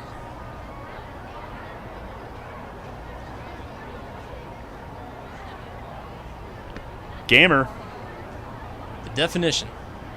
Pitch is swung on and missed. Slider from Rodriguez. And gets Fornacci swinging. There's out number 2. Rodriguez looking like he's settled in. Of course, you'd imagine that he was a little bit rushed trying to get ready with the ball that came back and off of Bruce's midsection, but after the walk and the base hit, he has settled in nicely.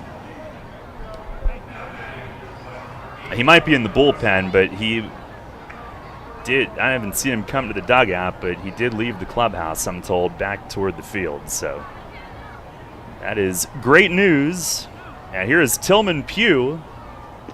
He's had a huge, oh no, it's not. Who's this? In the pitcher's spot. First one misses outside from Rodriguez.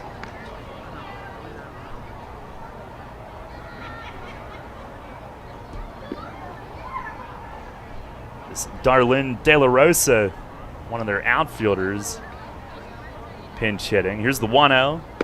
And a slider, that's a called strike.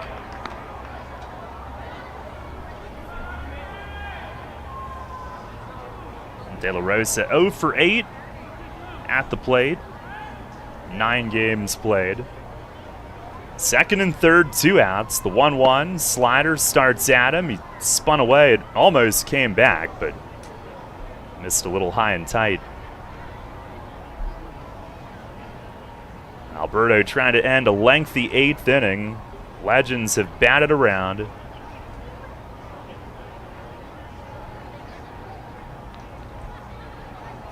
And now delivers. And a swing and a line drive to right toward the line. It's a base hit. Both runs will score.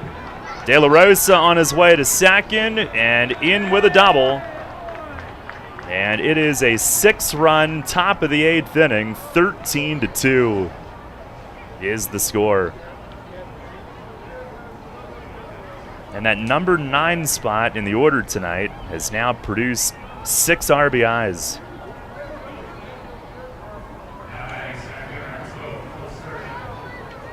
And we go back to the top of the order, and Cole Sturgeon, who started the inning with an out, flied out to left. But since then, 6 straight reach, then the strikeout of Fornacci, and now Pugh with the double.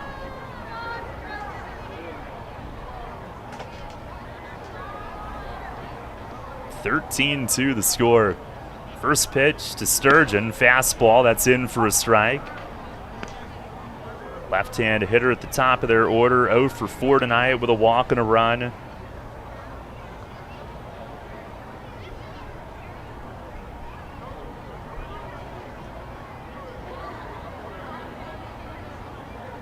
Now the 0-1, and a swing and a miss. He chases in the dirt. It is Scout sleepover night for the girls tonight. I'm not sure what the movie is. I was told they requested anything but Frozen. Apparently the Girl Scout troops are sick and tired of Frozen. Well, gee, that sounds like me when I'm asked what movie I want to watch. Pitch, and a swing and a pop-up foul, out of play, third base side. They just had to let Frozen go. Just let it go. Oh, man, Ray. I'm unstoppable, baby.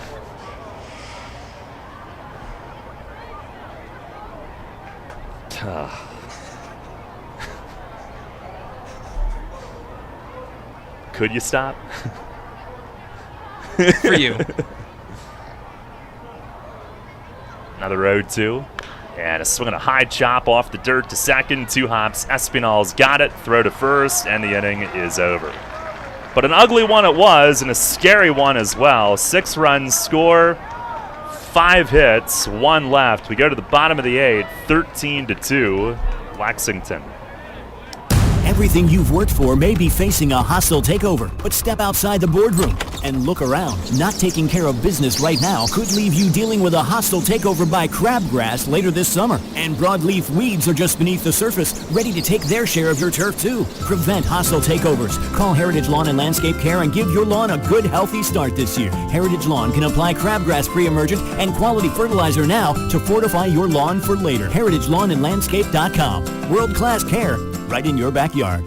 Tee off this season on the best layout in Pennsylvania and experience Royal Manchester Golf Links, bringing you to the coast of the British Isles while never leaving your backyard. Our unique Pure Links layout in the rolling hills of York County gives golfers an experience like none other, featuring 18 pristine holes with picturesque views of the countryside and consistently ranked one of the top public courses in the state. Also offering outings and event bookings. Book your tee time today at 717-268-0490 or nab our online specials at RoyalManchesterGolfLinks.com. Can't get enough of the birds? Sports Radio 98.9 and 1350 WOYK has you covered. Join us all season on Mondays at 6 for the Baltimore Baseball Show, hosted by award-winning Orioles and National Baseball writer Dan Connolly from The Athletic Baltimore. Exclusive in-depth interviews, plus the latest insight and analysis on the Orioles every week. Talking baseball and the birds every Monday at 6. The Baltimore Baseball Show on Sports Radio 98.9 FM and 1350 WOYK. First in York, first in sports. Take us on the go with the new WOYK app. Download on the Apple and Google Play stores today. Sports Radio 98.9 FM and 1350 WOYK. First in York, first in sports.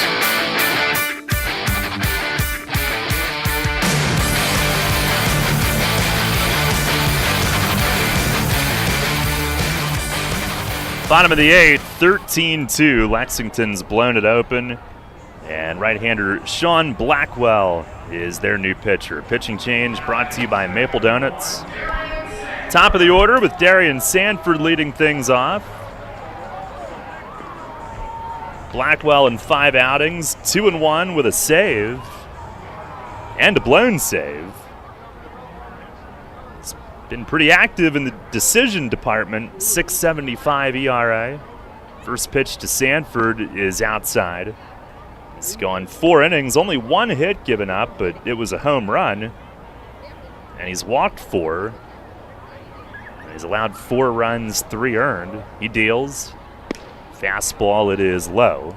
6'5", 225. Most recently had been in the American Association. Delivers home, and Sanford taking all the way. That's a strike.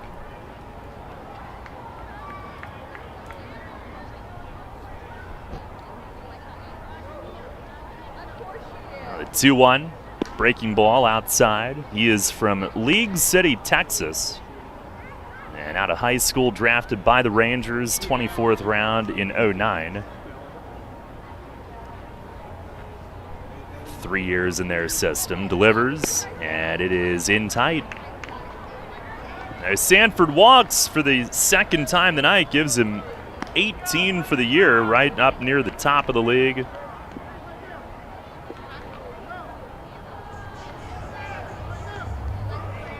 Blackwell, who got to single A with the Rangers, and since then, many years with the Frontier League. He was with the Washington Wild Things. In fact, I believe Sanford's teammate there at one point. Here's Vasquez, who's 0 for 3. First pitch, fastball, that misses high. And then he was in Sioux Falls in the American Association for 2 years, briefly with Sioux City. They are not the same thing. Then with Normal in the Frontier. Here's a swing and a miss, a slider. He was a starter for much of that time. And then Cleburne in the American Association, most recently in 2018.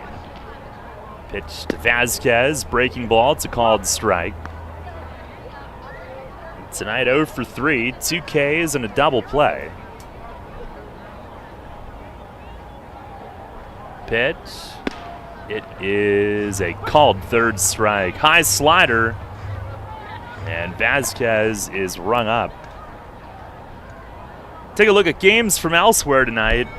Around the league, brought to you by Heritage Lawn and Landscape Care. Lancaster leading 6-4 in the 8th at Long Island.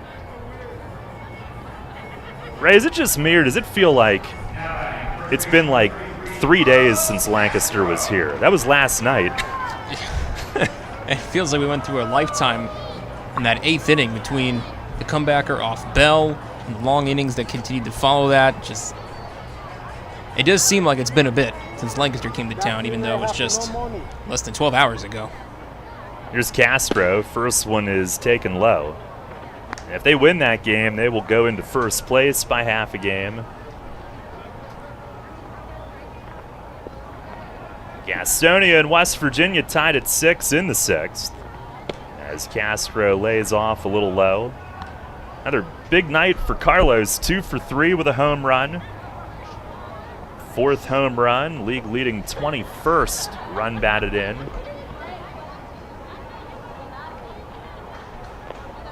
Pitch And it breaks away 3-0. Part of a back-to-back duo with himself and Wellington Dotel, and we became accustomed to that here with the Revs in 2019. They set a team record in back-to-back home run occurrences. Second set this year, and both have been that duo. The other time it was in reverse. Dotel, then Castro, as Carlos takes a fastball strike. They did it June 9th at Southern Maryland, with Dotel hitting in front of Castro that night. Now the pitch, and it misses away. Castro walks. A 2-on for Dotel. Hey fans, you can get the 2021 Media Guide and all the newest merch in the First Capital Federal Credit Union team store, including jerseys. You can get one with Dotel or his nickname Singar on it if you want. You can order them online, or if you order by the 4th inning that night, you might even be able to take it home that night. It's the First Capital Federal Credit Union team store. Ask for Katie as Dotel takes a strike. 1 for 3, homer to right field back in the 4th. Could also ask for someone else, but she's usually in there. Here's a swing and a miss on a slider. But why would you? That's the question. Ask for her? Why wouldn't you ask for her? Oh. That's the thing. That was my point. I don't know, because I can hear her laugh through our office wall all day long. All right, fair point.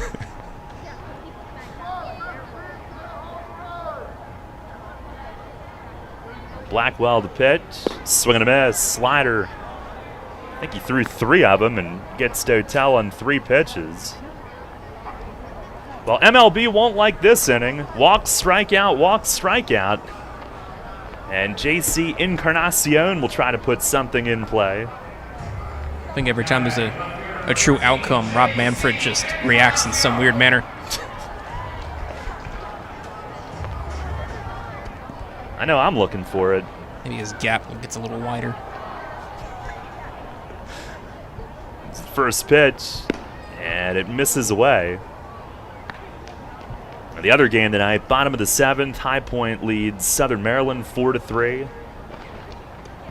The Rockers trying to dust themselves off after Lexington left and handed them 3 straight. Here's a slider that hooks low and makes it a 2-0 count to Encarnacion. And of course, we are keeping our eye on the Sixers. They have taken the lead over the Hawks, 75-70, with a minute 40 to go in the 3rd quarter. I'm just numb at this point, Ray. I can't.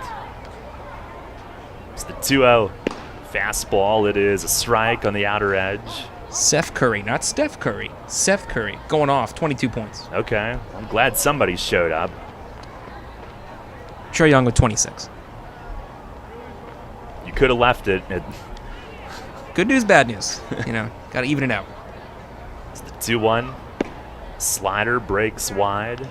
Well, if we have time, of course, we will join in progress. And if they can force a Game 7 Sunday night, do not communicate with me Sunday night. I will be a mess. 3-1. Swinging a tap foul back behind the plate. Hey, man, I'm a Sixers fan from here on out. Avenge my Knicks and beat the Hawks, please. We'll take you. I guess Sanford jumped on our bandwagon, he said.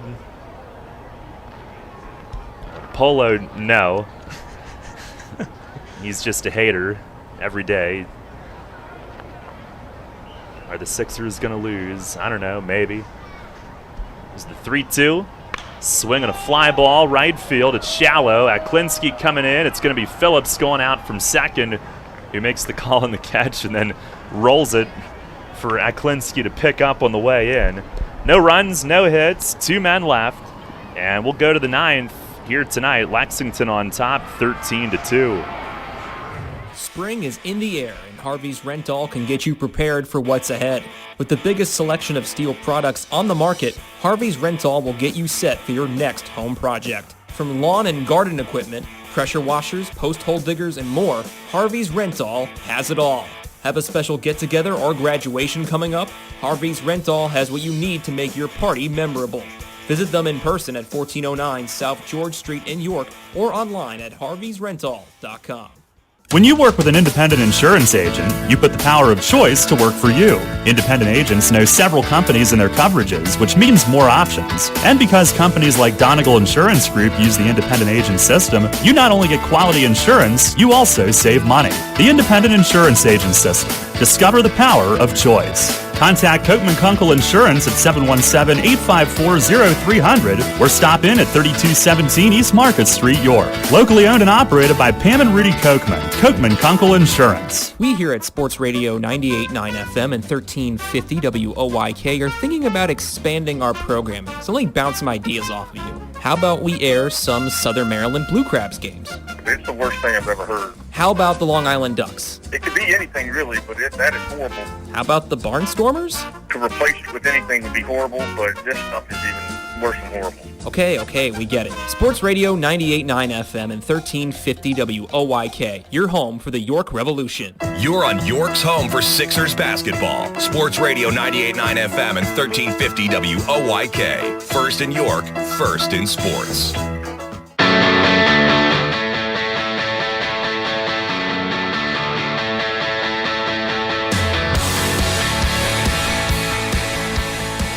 Head of the ninth inning, Isaac Sanchez will take over. Pitching change brought to you by Maple Donuts. 13-2. Lexington is running away with this one. En route to their 6th straight win, they will be 13-4. Sanchez, an inning last night, 1 run given up, but then he stayed into bat, leading off the bottom of the 7th, drew a walk, and started the Revs' 4-run 7th by doing so. Began his season with High Point. Revs acquired him for a player to be named later. About a week in. Combined 1-0 with a 4.32 ERA in 7 appearances. First pitch here is swung and missed by Ben Aklinski, who tonight is 0 for 3, 2 walks, 2 runs. Former Kentucky Wildcat. Pitch, swing and a foul tip into the mitt of Hill. He was Lexington's first outfielder signed. He wears number 3, and he has a good reason for doing so. The pitch, he swings and he hits it in the air, right center. Sanford charging in. He is there and puts it away. 1 down here in the 9th. He chose number 3 and honors his late Kentucky teammate Ben Jordan, who unfortunately passed over the winter. Chose number 3 in his honor. Oh, here is Brandon Phillips, who tonight is 3 for 5, 2 RBIs and a run. And we mentioned that huge trade where Phillips went to the Indians, and he made his debut in the majors with Cleveland, 02 through 05. Pitch from Sanchez, a fastball, it's a called strike. But he really didn't blossom, and they actually said that Cleveland kind of got impatient with waiting for him to reach his full potential. As he swings here and foul tips one to the netting. So after the 05 season, he was traded to Cincinnati, and it really wasn't for much. But then he embarked on an all-time great Reds career. Pitch to him, and a slider up and in. 1 ball, 2 strikes.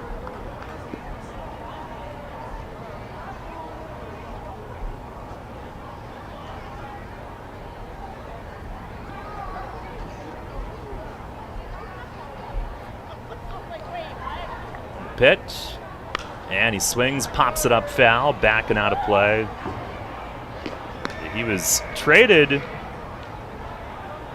to Cincinnati for a player to be named later, actually at the beginning of the 06 season, and ended up being pitcher Jeff Stevens, who you probably don't remember.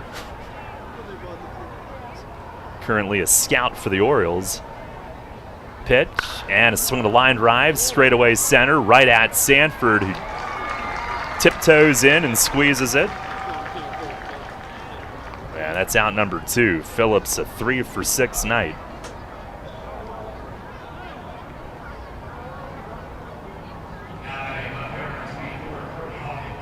And up steps Courtney Hawkins, who's 3-for-5. Double RBI run. Had the shot that hit Bruce Bell in the ribs, but Bell returned, I think, to the bullpen area. And a fastball in on Hawkins. He starts and stops.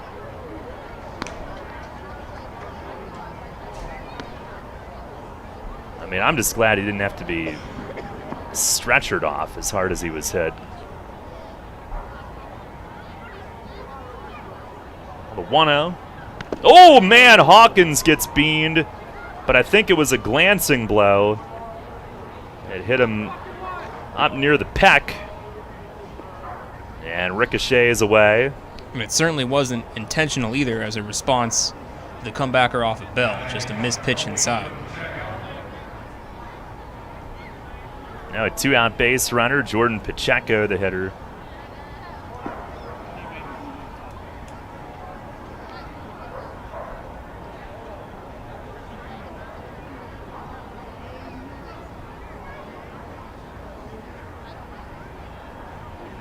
And no bad reaction from Hawkins. First pitch to Pacheco, that's over for a strike. 3-for-5 with a 3-run homer in the 8th. A lot of guys with big nights in this Lexington lineup. They lead at 13-2. Here's the stretch from Sanchez.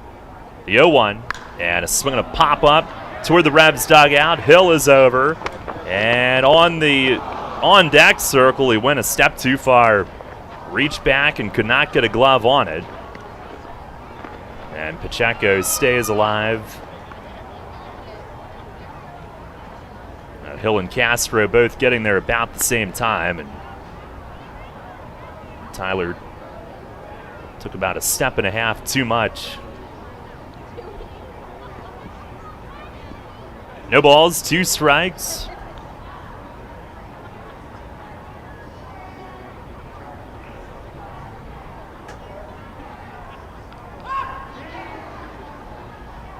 Sanchez ready and fires home, and a swing and a pop-up foul again, but this one will find the seats. Castro gives it a look, lands about halfway deep. No Central PA game day tomorrow. Yeah, but morning's still going to be full. Now it's, instead of the morning grind of Central PA game day, going to be morning grind in my basement gym. Wow, look at you. I was told by my trainer just a minute ago I got to spar next week, so I got to get back in shape. Pitch here, it's down and in off Hill's glove. They appeal to first, and Pacheco held. And as it trickles back, Hawkins will move up on a pass ball. Well, Ray, I'll tell you, I have a very busy morning tomorrow of deciding what I'm going to have for breakfast. So, in fact, I might start thinking about that right now. Mine'll probably be creatine, eggs, and Lucky Charms. What? What food groups does that cover? Time is asked for. Monohydrate, protein, and grains? I think. That's 3 big ones, I think. I've been having those egg cups where it says just crack an egg and put in the microwave. Oh, pretty yeah. good. Jimmy Dean? Yep. Here's a swing and a line drive, loop to shallow left, Encarnacion in, and picked it on a short hop. And Hawkins with 2 outs, coming around third, he'll score, and it's 14-2. RBI single into left for Pacheco, who drives in his 4th. And one thing with JC that we've seen tonight, typically an infielder, he's playing in left with Malky injured. He is playing really deep. And on that one, got a good break on it, but couldn't get there in time. Hey, he's got a really long stride of his frame, but just couldn't get there, just almost snow-coned it on that hit there. Here is Roberto Baldacchini. First pitch, fastball. There's a strike. What? Did they not call that? Looked like it was right down the middle. And to StatCast we go.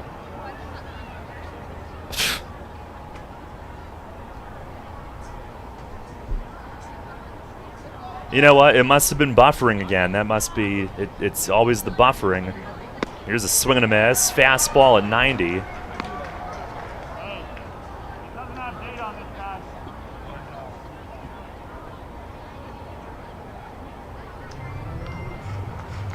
Yeah, it's probably just buffering.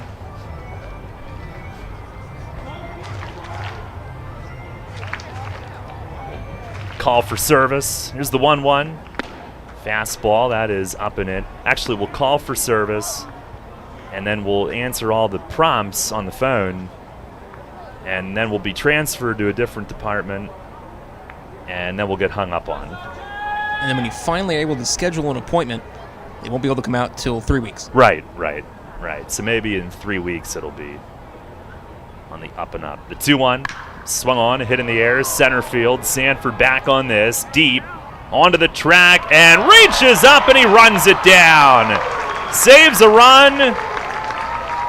And who knows, maybe more. Going back to the deep edge of the LED board at the end of the batter's eye in deep left center. And a little jump as he got onto the track, reels it in beautifully. 1 run, 1 hit, 1 left. Go to the bottom of the 9th, 14-2 Lexington. PeoplesBank is happy to sponsor the home of the York Revolution, PeoplesBank Park. PeoplesBank has been serving the community for more than 155 years, committed to helping their clients achieve their dreams and live confidently. That commitment continues at PeoplesBank Park, with Revs games, concerts, events, youth sports, and much more. We're proud to partner of the York Revolution, and we look forward to seeing you at PeoplesBank Park. PeoplesBank, member FDIC, equal housing lender. Shipley Energy is more than just an energy company. We're your friends, family, and neighbors, and have been serving the community for over 90 years. Whether you need energy for your home or for your business, we've got you covered. We can help keep you comfortable with all your heating needs, from heating oil to propane, electricity to natural gas. And if something breaks, like your air conditioning or furnace, we have a team of HVAC experts ready to fix it so you can stay comfortable all year long. To learn more, visit ShipleyEnergy.com or call 855-5-SHIPLEY. Need an excavating contractor for your upcoming project? Get it done locally and get it done right with Barnes & Barnes Incorporated Excavating. Locally owned and in business since 2005, Barnes & Barnes Incorporated Excavating is a small excavating and landscaping business, offering demolition, excavating, landscaping, foundations, concrete, sewer and water hookups, lot clearing, welding, fabrication, and more. Located in Windsor at 30 North Blacksmith Avenue, Barnes & Barnes will get the job done right. Call Scott to schedule your project at 717-515-3495. That's 515-3495. Or email him at barnesbarnesscottinc@gmail.com. That's barnesbarnesscottinc@gmail.com. The York Revolution plays here. Sports Radio 98.9 FM and 1350 WOYK. First in York, first in sports.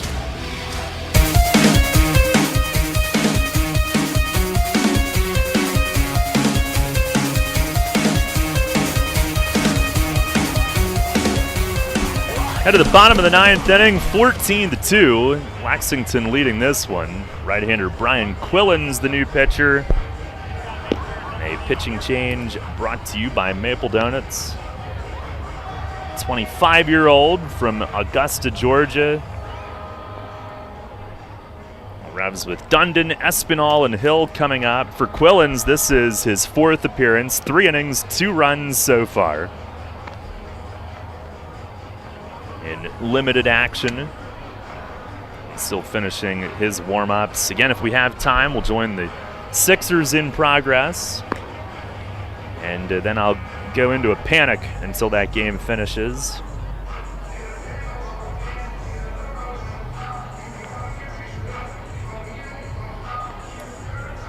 And I'll be a mess Sunday, Ray. Just a forewarning. High stress. Not out of it yet. Yeah, let's just not. What is it now? Tell me. Oh, just tell me one last time, and then I'll not think about it. Here's Andrew Dundon. First pitch is outside. 84-78, under 9 to go. Okay, just close it, please. Dundon 0 for 2 with a walk tonight.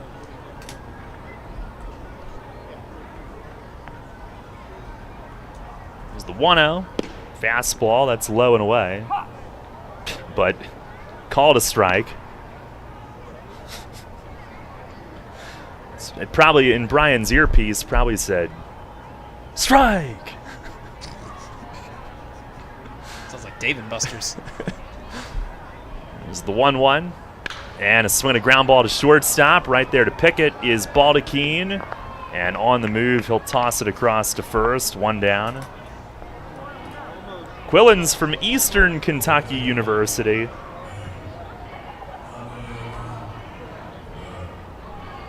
I am quite certain that July 30th will be the first time I have ever stepped foot in that state. I've never been there. I'm sure all of our listeners care deeply. Here is Walner Espinal, who's 0 for 3 tonight. A first pitch, fastball, it's a little high. We do have the Revs Nation pin board out behind fan services to show where all our fans come from originally. You can maybe put some pins on there to put the states where you've been to. That's right. That's a very cool feature. Now the 1-0. That's down and away.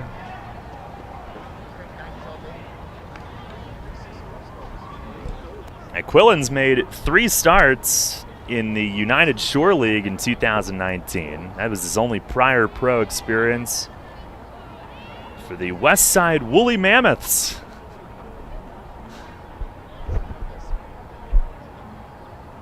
Now the 2-0. Fastball, that's a little high. Isn't that an extinct species? As far as I know, yes.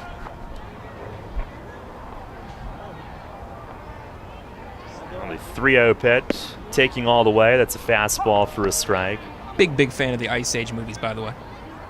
Speaking of woolly mammoths. Maybe that'll be the movie tonight for the Girl Scout sleepover. We might have just figured something out. Here's a swing and a chopper to short. Baldachin gloves it and fires wide of the bag, but Claycamp comes off, spins, and applies the tag. 2 down here in the bottom of the 9th.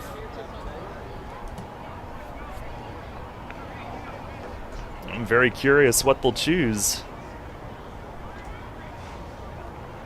And here is Tyler Hill, who's 2 for 3 with 2 doubles tonight.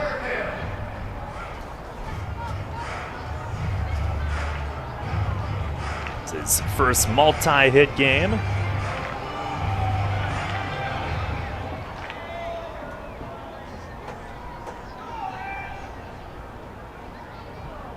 And the first pitch, breaking ball, it's a called strike. I'm going to attempt to watch the Phillies and Giants tonight, but it's on Peacock, so I think I can. That's the only place that it's airing. Here's the 0-1, and that misses away. Or you could drive out of the service area and remove the blackout restrictions or a VPN or whatever, but I'm told it didn't work, or they don't work. They're not reliable. Yeah, it's no bueno. Here's a swing and a ground ball down to third base, and Fornacci's got it, tosses it across, and that'll do it. 3 ground ball outs for Brian Quillens in the 9th inning, and Lexington takes the opener here tonight by a final score of 14-2. Now the Legends win their 6th in a row, 12th in the last 13, now a league best 13-4. Revs fall to 8-11, and we'll look to even this series up tomorrow night. 14-2, your final score. Stay tuned. Post-game show is coming up next.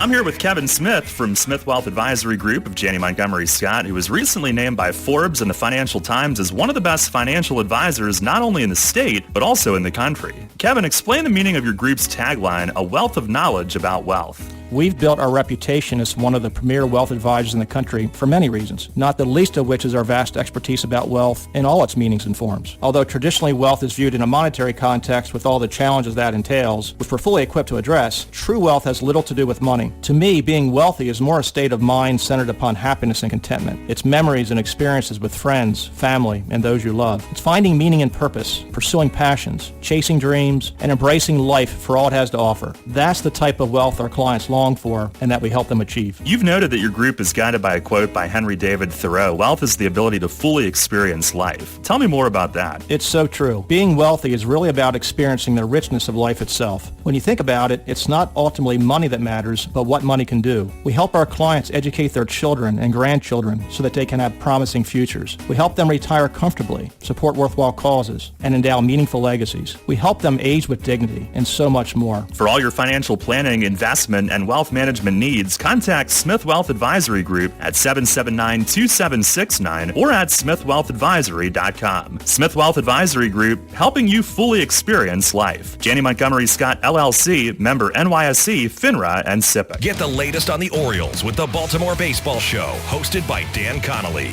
Mondays at 6 on Sports Radio 98.9 FM and 1350 WOYK.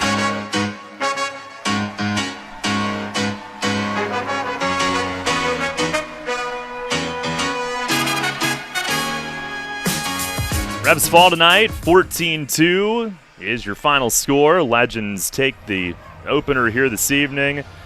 Lexington now 13-4, Revs 8-11. Darrell Henry, Ray Jensen back with you post-game from PeoplesBank Park tonight. And let's start with the recap, and then we'll send you off to the Sixers here shortly. But Lexington scoring first in the second inning, and a two-out rally, couple of singles, and Tillman Pugh beginning his big night with an RBI single to center, plating the game's first run. Meanwhile, their starter, Kevin McGowan, retired the first 7 tonight, gave up just 1 hit through the first 3. That was a Tyler Hill double. And in the fourth inning, they gave themselves a cushion, scoring 4 times. Sam Claycamp, an RBI single, Tillman Pugh with a 3-run homer to right center, and at that point, it was a 5-0 game. Revs got on the board in the bottom of the fourth inning, back-to-back home runs. Carlos Castro slamming his second in as many nights on a line drive to left center. And Wellington Dotel following suit, going yard the other way in right for his second of the year. But that was the only scoring for York tonight. McGowan went 6, gave up only those 2 runs. He struck out 7, and Lexington did the rest of the damage offensively. Got a 2-run broken bat single from Brandon Phillips in the 6th, and then a 6-run, rather miserable 8th inning, but a very scary 8th inning as the first run scored when Courtney Hawkins smoked an RBI infield hit off Bruce Bell's midsection. He was down on his back for a couple of minutes, but did get up to run off under his own power, went upstairs to get checked out, and actually came back down to the field afterward, which was an amazing sight and sign for his well-being. But his outing cut short. Jordan Pacheco greeted Alberto Rodriguez with a 3-run homer to left center, and later in the inning, Darlene De La Rosa with a pinch hit 2-run double, and then 1 more run in the 9th on a Pacheco single. So Pugh tonight drove in 4. Pacheco drove in 4. Bunch of guys had 3-hit nights for Lexington as they pile up 19 hits this evening and win it 14-2.